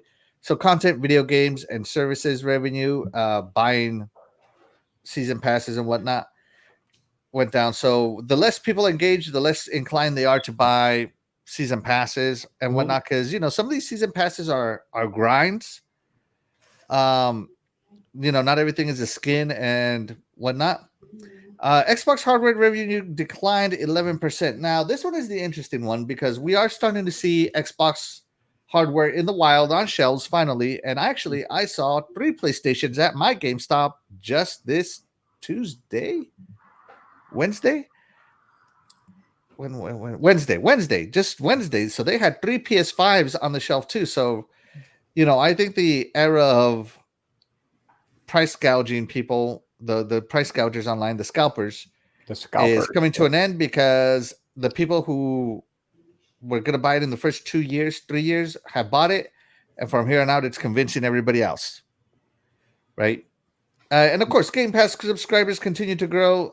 To me, this one is no surprise, as Game Pass is such a phenomenal deal, especially with all the tiers they have. They have the console only deal, the PC only deal, and then the combined deal with the Game Pass Ultimate, which is what I'm subscribed to, because I play on my PC all the time and on my Xbox all the time and on cloud as well. So yeah, there it is. All right, let's pull up this one. So yeah, there is really nothing for them to worry about. It is still their second best quarter 4 according to Benji Sales. Here he says, worth noting, despite a slight decrease across the board in revenue, this is still their second highest quarter 4 ever in gaming. Now, I want to put that in reference. Despite a slight decrease across the board in revenue, that doesn't mean that they didn't make money. They made money. It's just not as much. All right. Financial report. Gaming revenue decreased 259 million or 7% by Xbox. So, I can't do the math in my head, but if 259 million is 7%, I don't think you're in trouble, right? as far as their gaming revenue is. But also remember, Xbox hasn't put out a first party deal, and they're still making money, and they didn't lose as bad as People would think. some negative Nancy's have said they would. Yeah. They would lose, right? Read the paragraph underneath that, especially as like it's saying, despite the loss in revenue, Q4 2022 was the second best quarter for Microsoft gaming revenue. It's declined, but Microsoft has promised 5 Xbox first-party games in fiscal year 2023. Yep. So that's Redfield and Starfield are confirmed, but that means there are more unannounced games for their first-party games. Yeah. And according to Satya Nadella, Xbox Series S and X is still the best-selling console in Xbox's history. Yeah, right here. This is his quote right here. We've sold more consoles live to date than any previous generation of Xbox and have been the market leader in North America for 3 quarters in a row among next-gen consoles. So there you go. In North America, Xbox is king. Right. So overall, things are looking good for Xbox. So that's not bad. It is not a bad quarter. No matter which way you try to spin this, this is good. Revenues are down, but they're not bad in any sense of the word. I think Xbox is doing fantastic. I, of course, enjoy their content. Let's see. Do you guys think Deathloop will come to Xbox in September? It launched on PlayStation on September 4th. I think it will. I think they should make a big hoopla about it because, art direction of the year, just like someone on this panel predicted. You get one thing right. Why they have to bring that up, man? Why they have to bring that? Because you guys all laughed at me, and he who laughs last laughs loudest. It's still funny. Yeah, it is. Actually, it is still funny that it won. But if it does drop in September, Jason, I don't think, because it's still under the contract with PlayStation, I don't know if it'll be a shadow drop, but you won't hear them talk about it until that contract is complete over with. Same thing with Deathloop. I'm not Deathloop, the other one, Ghostwire Tokyo. Yeah, that's going to be even longer back. Yeah. So. And put a battery in your smoke detector. Somebody. Yeah. So just kind of doing rough math here. If their revenue is down 7%, that means that, just rough math, it's not accurate. That means their gaming revenue for this quarter was $3.7 billion. That's still pretty damn good. Minus 200 and whatever million. So you're still looking at $3.5 billion in gaming revenue. So yeah, it's not looking half bad at all, in my opinion. Yeah, Microsoft deals with B's, the letter B. This is a multi-trillion-dollar company. So there's not, when you see other companies talk about their revenue and they say, oh, we have such and such $1 million in cash, that is a joke to Microsoft and Xbox. And you say, well, that's Microsoft money. That's not just Xbox money. Well, you got to think, especially if you're coming from a PlayStation fan, that's Sony's money. That's not PlayStation's money. So. Yeah, you know what? You sounded like one of my friends that keeps saying that, because it's like, well, it's not Xbox, it's Microsoft. Well, it's under the same umbrella, so it does not matter where the money's coming from, anyways. No, it does matter, because money for Microsoft gets allocated to a different amount of branches. So it does matter. But there are a lot of people saying, when we talk these numbers, like the numbers we just talked about, we were dealing with what Xbox made and Game Pass and stuff, not even talking about what Microsoft money is. So a lot of people will take that and use that as a console war and say, well, they're just leaning on Microsoft's money. The only difference is with Sony and PlayStation, it is more they have to hold hand in hand, because Sony is making almost all the money for Sony. So, at the same time, Sony can't say, hey, PlayStation, we have these extra $1 billion for you to do whatever you want to. Microsoft can come around and say, hey, Xbox, here's an extra $50 billion if we want to, because we have the money. because we can. Yeah. Yeah. Lethal Terminus. Shout out to Lethal Terminus. Thank you so much for dropping in. Ice Queen Gaming. Shout out to her. Boss Mod here on my channel, Ice Queen Gaming. Thank you so much for joining us. And yeah, like Split Differences, hit that like button, everybody. A lot of people, a lot of naysayers were always saying that, is Game Pass sustainable? Is Game Pass sustainable? Well, to the chime of $3.5 billion, it looks pretty sustainable to me. Just saying. So yeah, I think Xbox has a fantastic model. It is, of course, nothing is fail-proof, but I think they are very well padded in comparison to their competition on both Nintendo and PlayStation, and even the non-competition over in Amazon Gaming and, of course, Google Stadia Gaming, if you can believe it. So I think Microsoft just believes in the diversification of revenue models more than just a focus on the most successful model, which is where I believe a lot of the other gaming companies have gone. So, and I think this proves it. Yeah, it's a loop. If you're Mhm. selling software to boost your revenue with games, digital games, and Game Pass, your money goes up. But then you have the most consoles you've ever sold in any generation.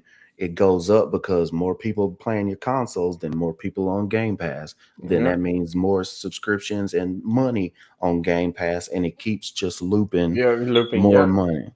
Yes, your console sales might be down now on this quarter, but look, you're getting all these sales from. Just think of it. You've had 5 paychecks with 20 hours of overtime, and then you get this one check with 2 hours of overtime. Yeah, it's gonna look like, oh man, I didn't make any money, but you made the money that you've always made. You just didn't have the extra. Yeah. Next time overtime comes, you're just gonna boom some more. So, That's and right. you might even get a pay raise. It's just one of those things. Look at it that way. It's so fun. All right, guys. Well, that has been your your stock fiscal year Microsoft Xbox related results by your financial fiduciaries here. Of course, I'm talking only in our imaginations. Here at Good Morning Xbox. This is not financial advice. We are not telling you to go buy Microsoft stock. If you want to, go for it. Yeah, We're that's right. not telling you to do it. Yeah, ain't nobody forcing nobody. I'm not recommending you buy any stock. Period. Because I don't want to be held responsible for your money. But all right, I think you know what. I think that's going to do it for today's show. Unless you guys want to cover that fourth topic that I brought on. You know what? I think the next topic could get a little hot, and I kind of want to see Terry and Scrubness get a little hot today. So. And because Scrubness leaves in about 14 minutes, I'm going to let him go first. But first, let me pull up what I'm talking about here. So there was this fantastic tweet by our amazing main man over at Xbox, Phil Spencer. He did a little game here that Xbox did, where they did first game, last game, favorite game you play the most, game you want to play next. First game, you'd show a caveman. And so he goes, first game, Pong. Last game, Road 96. Favorite game, Robotron 2084. Don't even know what that game is. Game it's about robots. Yeah. Game you play the most. And he says, right now, Forza Horizon 5, Hot Wheels. Game you want to play next. And this is the part where it gets spicy, everybody. Phil dared to say God of War Ragnarok, as if Phil is not a gamer. Which is the game that everybody is waiting to play right now.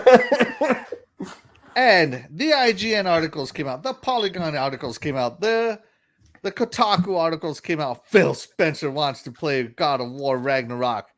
And they console awarded, and it's like, because Xbox first party is not coming out this year. What a console war response, man. So,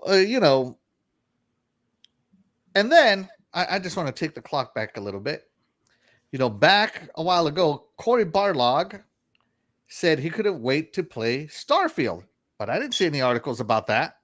Did you Mhm. guys recall seeing any articles? Because if you did, send me the link.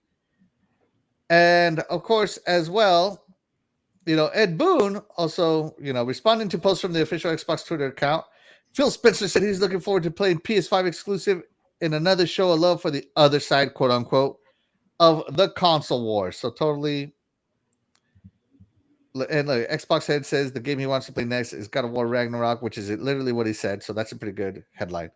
But the tweet is not. But Ed Boon, of course, if you know Ed Boon, he is the creator, or not the creator, but the director of Mortal Kombat. I think he actually created it too, if I'm not mistaken. Currently Mortal Kombat, which is the #1 fighting game in the world. And he said, speaking of, I want to play Street Fighter 6. Exactly. So this whole console war thing. Oh, and here's Corey Oh, there you Barlog go. right here. He says, I'm so blankety blank excited for Starfield. I'm taking time off when that blankety blank comes out. And of course, he was responding to someone that I had muted. I'm not even going to show who he is. And of course, this has led to some people, all these articles, which is just, I don't know why. Terry, We know get why. mad for me. Oh, sorry, not you. Sorry. Scrubness, you got to get going. Scrubness, get mad for me. Oh, no, Scrubness is out. Is he? No, I'm here. It's straight BS. You know it's BS. This is clickbait because you want to be able to put some stories out because there's nothing to really talk about. And then if you want to talk about quarter money, you can sit there and say, oh, Microsoft has lost this and Xbox has lost. But then when you start looking at the numbers, you get picked apart. So you can't really use that. And then you can't use the Sony numbers to say Sony's better than Microsoft or PlayStation because their numbers are down as well because everybody's numbers are down right now in this quarter because of the situation we're in. So you can't use that. So like I was saying, what Corey Barlog was saying what he wanted to play. The only time you heard that was on Twitter because a lot of PlayStation fans were like, how dare you make God of War. You can't talk about anything but God of War. Are you trying to switch over? Are we doomed that he might go over to Microsoft now and make Xbox games? Get over yourself. Okay, I'm gonna give you a little insight on what companies do. And no, Scrub Nurse doesn't know everything, but I'm just telling you. The last company I worked for, we had plenty of competitors.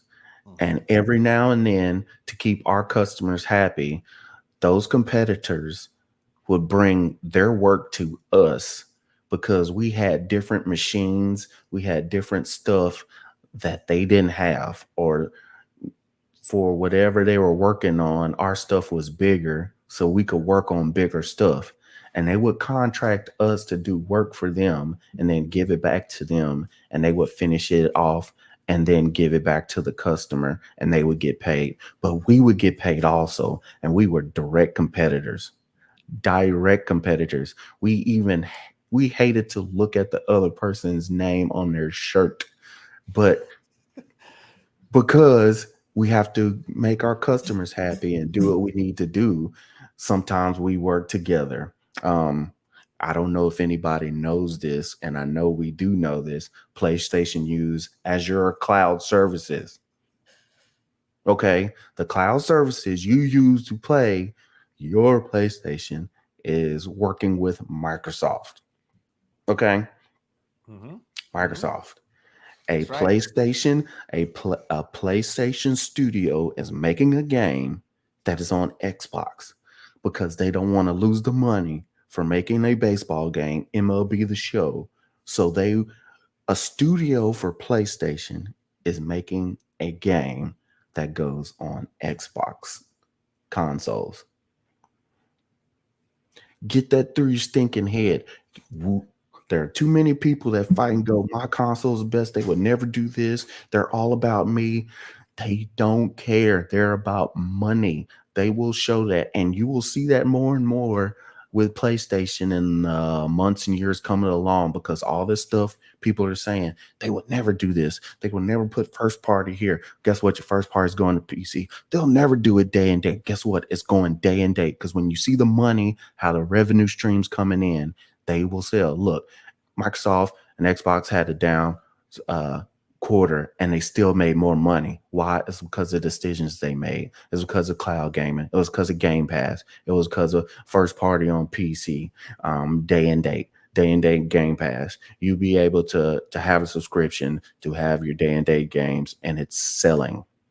It's selling. You having two SKUs, a digital and a disc able one more power, one less power, and not the same price, and it's selling. Look what the PlayStation 5 came in and did the same thing. When you go back and look at the money and how things work, you will start to understand that these companies don't care. As long as they make their money, their job is a fiduciary job to the investors, to their investors, to the stockholders. How do I make more money to the stockholders? Jim Ryan was hired because he was making all the money in Europe for Sony and PlayStation. That's why he is now the head of PlayStation, because he knows how to bring in more money than anywhere else in the world. A company that is not based in Europe was making all the money for that console. That's why he's there.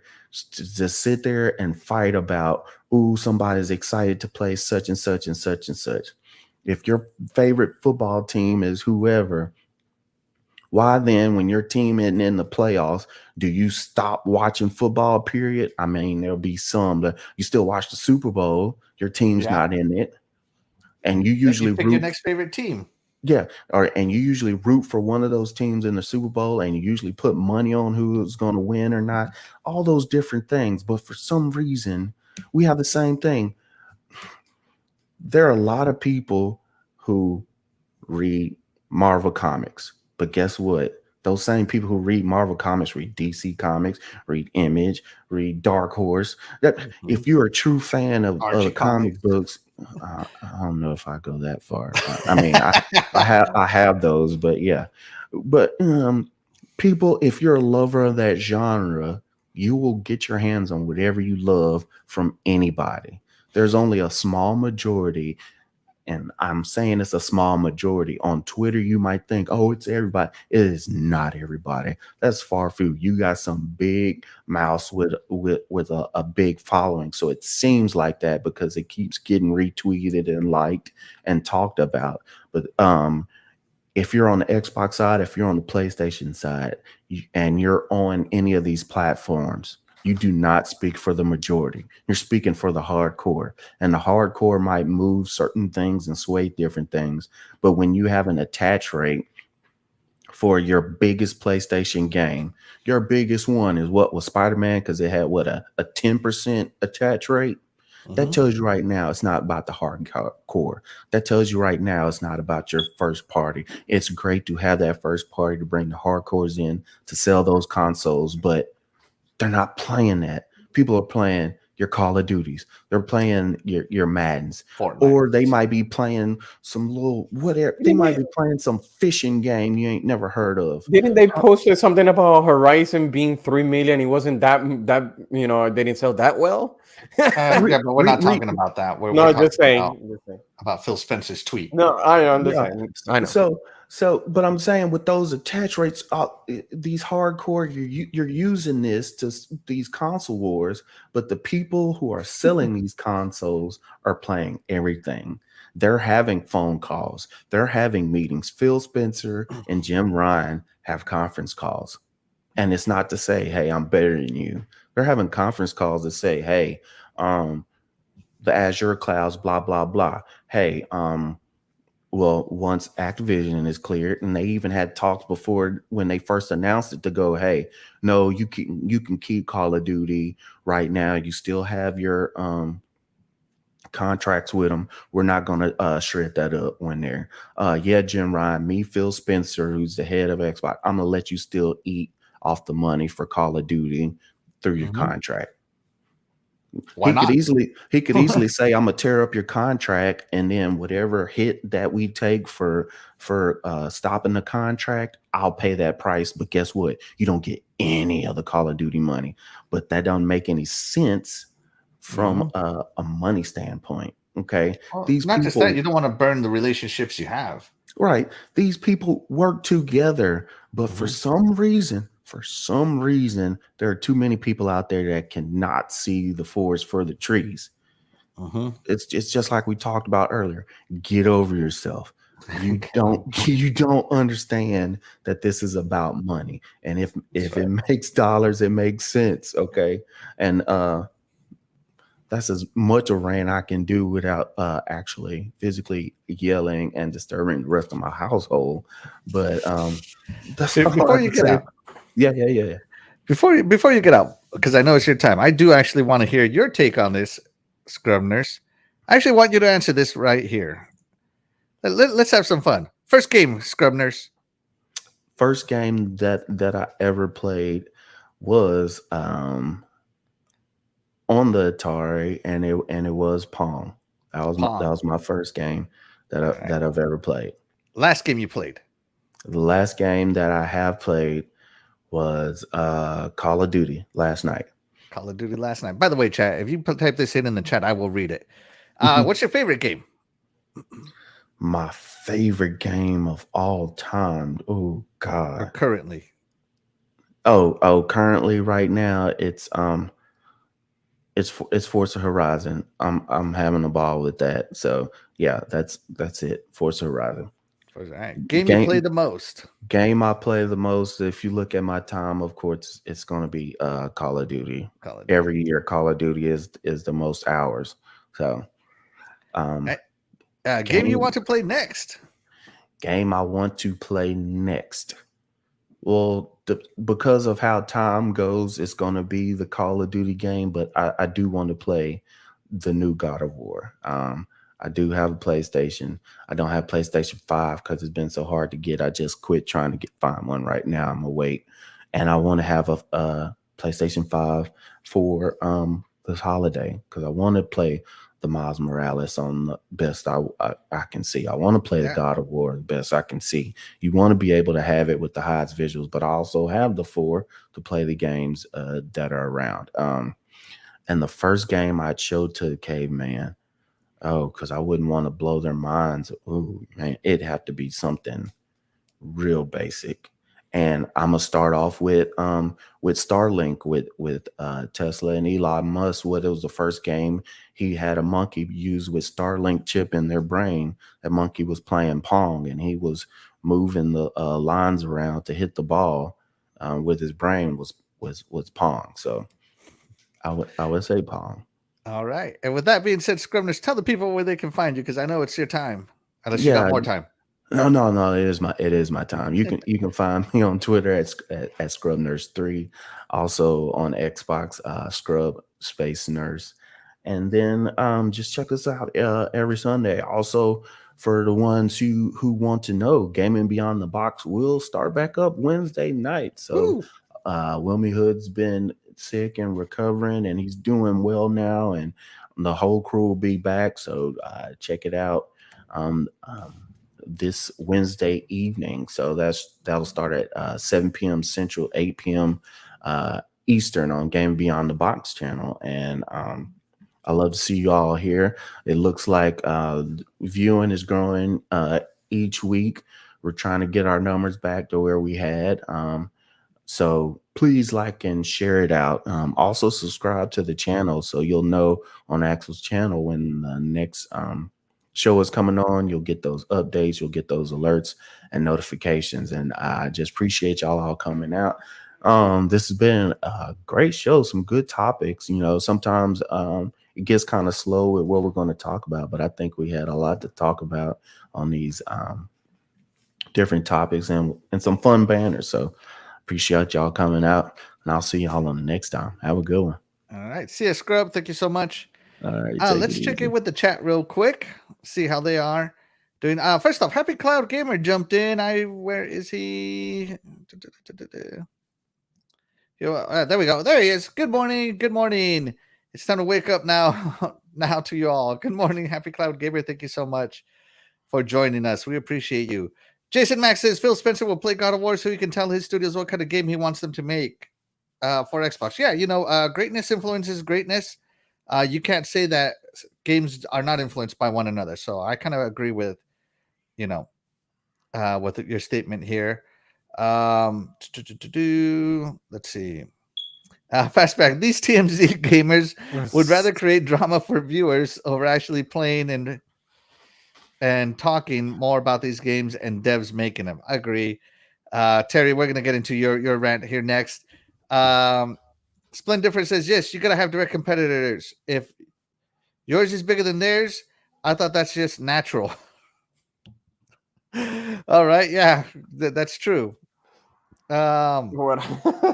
Happy Cloud Gamer says that the PlayStation community is split right now over how the approach Sony is taking. Ice Cream Gaming says she plays Destiny 2 a lot. Fastback says nothing wrong with Phil respecting a competitor's product because he's a gamer first, and of course Phil would love playing the Starfield next. We'll get into my thoughts of that as well. I do have some response to that. He's surprised he didn't say Modern Warfare 2. Yeah, I gotta say that's it. Brandon Foltz, hey, thank you so much for joining us, Brandon. Appreciate you. I appreciate you a lot. All right, here we go. Coolcat Terri, show me the rage. I don't really have rage, but okay, I'll try to find some rage. I'll try to. Because I'm not mad. Okay, hold on. Shaddai, make Terry find the rage. I'm just kidding. All right, Terry, go ahead. I guess this is just more stupid nonsense. It's like Scrub already said, they're trying to make a story out of something. And a lot of times it's just easier to what do they say? Make mountains out of molehills. They take something really small and they try to make it a big thing. And they did this same crap earlier this year. I think it was this year, maybe it was last year, when they zoomed in on Phil's freaking desk area and be like, "Oh my God, he's got a Nintendo Switch. The world is over as we know it. He's not playing an Xbox." Like, oh my God, it's people are just stupid, And but people are going to consume products from multiple places. Like I don't only watch one TV network and nothing else. All my electronic equipment in my home is made from multiple companies. I'm not strictly one company. I feel like most people could say that their home is not 100% one company in their entire home. You know what I mean?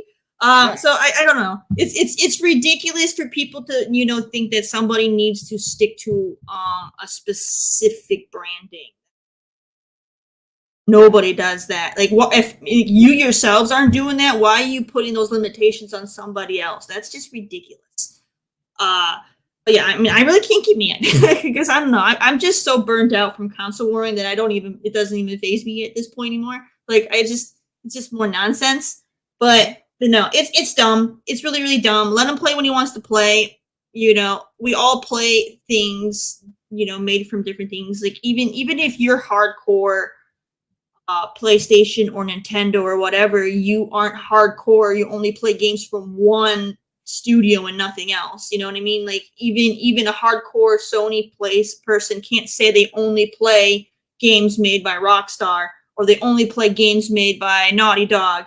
They play everything that's available to them.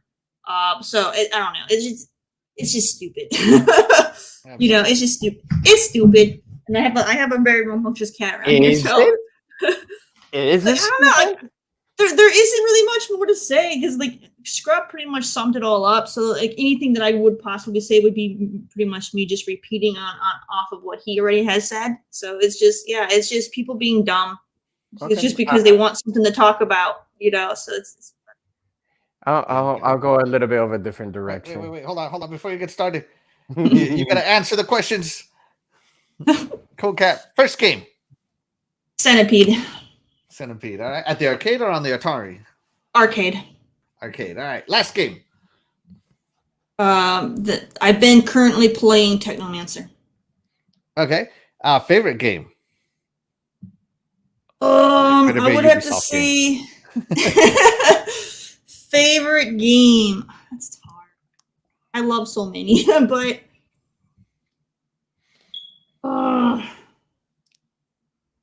like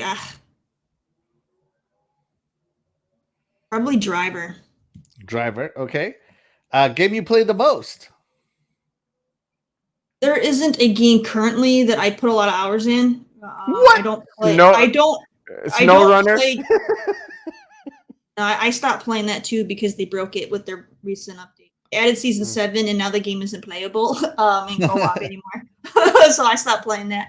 But so yeah, there isn't like a game that I currently play with a lot of hours. But I can say the game that has the most hours in it that I played would either be Defiance or ESO. It'd be between one of those two games. I have thousands and thousands of hours in those games. So Yeah, so easy. Yeah. Game you want to play next?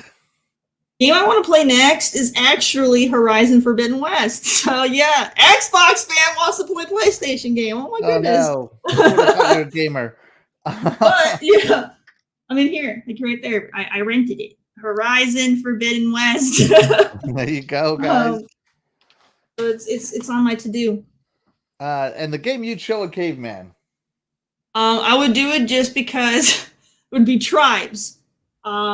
Because that was a game that I could never beat it. I could never beat it, and it's all about you're in charge. You're the leader of a caveman tribe, and you're trying to get them to survive, and you're trying to move to another location and find like the promised land so they can survive. I never beat that game. We've always lost. I've always died. Or there would be like a mutiny within the tribe, and the people would pick a new leader, and they would leave me to rot. So I never beat it. So for comedic purposes, I would want a caveman to show me how a caveman would beat that game because I can't do it. There you go. All right, guys. So that's Terri's answers. And real quick, let's check in with the chat as well. Crazy Louie is answering the game. The first game he played is a game with the number 1. Never heard of it. Never heard of this game, Crazy Louie. I'm sorry. The last game he played was Elden Ring. His favorite game is Doom. Game he played the most, Battlefield 3, and game he wants to play next is Terminator Resistance. Oh, that's right. I forgot that one was coming out. Maybe RoboCop might be better, in my opinion. Shaddai, Phil Spencer answered this. All the articles came out. Console Warriors are saying that Phil Spencer wishes he was a PlayStation guy. What do you think? I'm going to make it a little bit more interesting. If you're working for Xbox, why you want to play something that is against your competitor? That's kind of dumb right there on the spot. You got every resources. You could get anything, under your hand. That's Microsoft. Remember, they are the biggest company in the world. So why you want to play with the competitor? Games with the competitor. I don't care. That's why you hire people from your competitors. That you could, if you don't believe me, go check on the list in the Initiative Studios. They got from God of War, from Rockstar. So they don't need to play the competitors. Let's start with that. So if he's a gamer, yeah, fine. Warrior on us. Yeah. So let's put it this way. Yes, it is a company, but we're the customer. So whatever we say, they gotta follow. We're the one who gave the company money. So I don't care about the investors. They get our money anyways. That's why we're customers. But other than that, I just wanted to say that. But other than that, no. I know why you're in prison now, Shaddai. Yeah. Well, sometimes you gotta be realistic. Sometimes you gotta be realistic. As much as you're trying to say, yeah, but they don't want to listen to it. Yes, they have to. That's why they have the service. That's why they have the research and development, whatever they have their whatever service, the Bing, whatever the case may be. But at the end of the day, they always want our feedbacks. So when we get upset, with them, that's why they kind of backpedal real quick, because the customers are always right. As much as they're trying to say that's a lie, whatever, the customers are always right. We're the one who's gonna give them the money anyways. So, but at the same, at the end of the day, Phil Spencer played Nintendo, and he have a Switch. He said it before, and pretty much it's around, across the street from them, and I didn't know that. Like, they have a good relationship with them, anyways. But for him to, that he wants to play God of War and all that, he just playing, under the rug. He doesn't want to, I think he did that when he was at his house, but if he was at Xbox, probably he would have got some flack. And like, yo, you can't say that because he's under the radar. But yeah. All right. Yeah, but that just me. I know it sounds kind of dumb what I'm saying right now, but we always have a preference.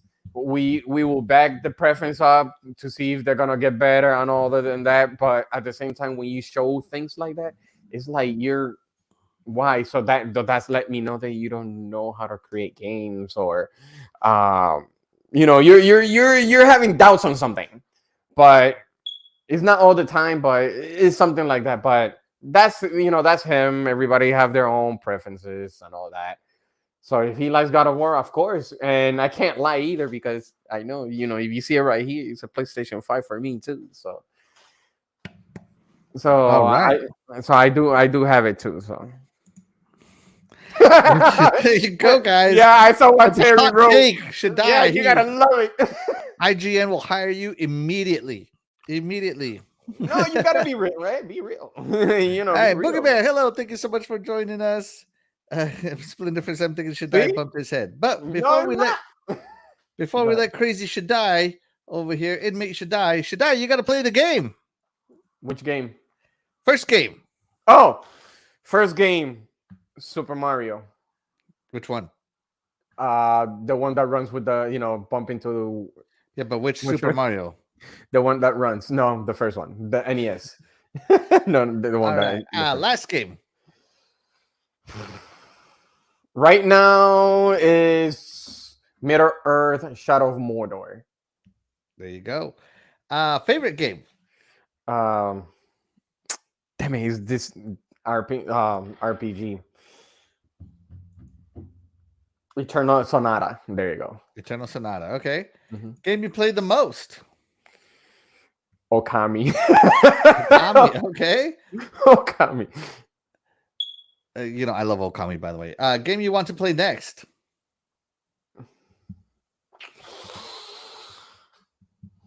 I can't. Oh, jeez.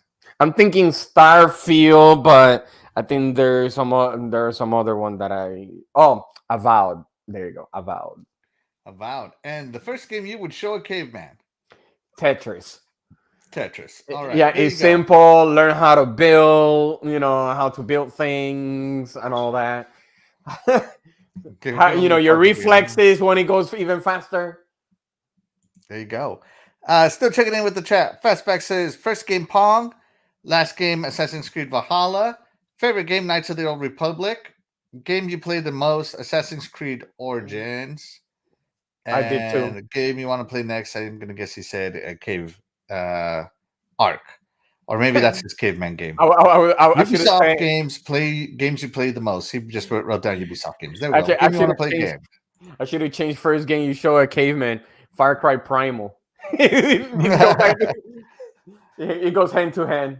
There you go. Happily Cloud Gamer. Let's see, where did someone put any more responses? Here we go. Splitting difference. First game Vectrex, last game Madden, favorite game Halo. Let's see, game to play the most Madden again. Boogeyman says he would show Watchman 3 to the caveman and watch this. True. All right, so here we go. My opinion on Phil Spencer's tweet and everybody going crazy because he said he wants to play God of War. The reason I like Phil Spencer is because he's a gamer, a real gamer, right? We don't have some bean counter or, some corporatist some metric corpo guy that kissed his butt to the top or something like that as the leader of Xbox. So I really like Phil Spencer because he's a real gamer. When you get these guys like Donnie Matrick, right, who wasn't really a gamer, Xbox didn't do too hot, you know. Um, but when you had people who were real gamers, which is how Xbox was made anyway, was by passionate gamers working at Microsoft, and Phil Spencer was there close to the beginning, you know, and he's been there the whole time and he's been playing games. I really like that he's a gamer and he's not afraid of it. So I really do like that he says, I want to play God of War. That just reinforces, you know, him to me, because he's not just about brand specific. He's not concerned about your console war. He's not concerned about your you know, customers always right crap. Phil is gonna game the way he games. Now he's gonna run the business according to the business, but you know, gaming is a very personal thing. If you're a gamer, it's because you want to be. It's a hobby, and Phil Spencer is not just a gamer, but he's turned his hobby into his obvious success. He's the CEO of Xbox, of Microsoft Gaming. So to me, I don't know why they tried to make this a big old thing, trying to, you know, say, hey, you know, the Xbox guy wants to play a PlayStation game. So what? I want to play PlayStation games. I am looking forward to God of War as well. You know, I am fairly platform agnostic. So I'll play on whatever it is. Now I have my huge preference of an Xbox. Of course, it's where I spend my money, all that stuff. But you know, I understand. You know, when I was little, I only had a Sega Genesis, but that doesn't mean I didn't want a Super Nintendo. Yeah, I wanted a Super Nintendo, right? Because that's just the way it goes. So these guys making this big old console war deal about it. Phil Spencer wanting to play a PlayStation game. It's just a bunch of trash articles, clickbait. That's all it is. It holds zero ground as far as anything is concerned. I mean, literally anything, business wise or gaming hobby wise. It's worthless to me, you know. So that's the way I see that. So I gotta agree with everybody else. And let's check in with everybody else here. Pac-Man is to the caveman. All right. Jason Max's first game was Mario. Last game is Red Dead Redemption 2. Favorite game is Assassin's Creed Origins. Game he's played the most is Power Washer Simulator. Game he wants to play next is Metro Exodus. And first game he would show a caveman is Jurassic Park. So I actually took part in this tweet. Real fun. So I put this up a few days ago, July 27th. So quite a few days ago. My first game ever was Mega Man 2. My last game was Forza Horizon 5 Hot Wheels. My favorite game, of course, is Halo. Game I play the most is League of Legends Wild Rift on my phone. The game I want to play next is Bayonetta 3. I love the Bayonetta series. It's one of the best series of all time. Terry. Might as well play Devil May Cry. Yeah. And then the first game I chose, man, it would be Super Mario Brothers. Easy to grasp, in my opinion. Anybody can play it. Not everybody can finish it, though. Yeah. Let's see. The one that has console war is the gamers, not the platform holders. Gamers are next level. Yeah. So I take the Xbox X Cloud, but I still play Nintendo and PlayStation games. Yeah. Exactly. And yeah, so that's it, guys. That's exactly what we're talking about, is that you just have to play the games you want to play, where you want to play them, you know. Be as platform agnostic as you can afford to be. Gaming is not cheap. It's certainly not recently anymore. So yeah, just play where you want to play where you can afford to play, and nobody should give you a hard time about it, just like nobody should have given Phil a hard time about wanting to play God of War Ragnarok. That's my opinion. All right. With that being said, we are going to get out of here today. Again, guys, thank you so much for tuning in. You know, guys, you could have spent your Sunday morning doing anything else, but you chose to spend it with us. And for that, I and we are all very grateful. And that's why you guys, the chat, will always be the MVP to my shows. And with that being said, we're going to get out of here. Shaddai, let them know where they can find you. They can find me at Twitter at Eternal Shaddai. Same for the Xbox Series X console, Eternal Shaddai. Also, I be streaming on Twitch at ETE Shaddai. So until next weekend. Next weekend. Thank you so much, Shaddai. Coolcat Terri, let them know where they can find you. Or you can go ahead and find me on Twitter at Coolcat_Terri. Otherwise, I'm on all other platforms as Coolcat Terri, as you see here. So go ahead and look me up. I'm over on Twitch Monday through Wednesday. Right now, it's been more Tuesday through Wednesday because we've been doing mandatory overtime at work. So I'm not able to play on Mondays anymore either. I'm not gaming much anymore. But you can also catch me over on YouTube. I've got some older content on there you guys can check out. And everywhere. Just search for me. All right. And of course, guys, I'm your host, Axel1324. Of course, you can find me here on this channel. Don't forget to share the show out with a friend. It really helps the channel out. And of course, you can find me on Twitter and on Xbox, Axel1324, just like you see it right here, guys. And that's it for today. Of course, you can join us again next week at 9 a.m. Eastern, again, for another episode of Good Morning Xbox. Or you can join us earlier in the week, this Friday, on the Iconic Video Games Podcast. We will be having a developer of Ghostbusters, the video game, on our show. And he gets to play our awesome games that we play on that show. So be sure to check that out this Friday at 8 p.m. Eastern.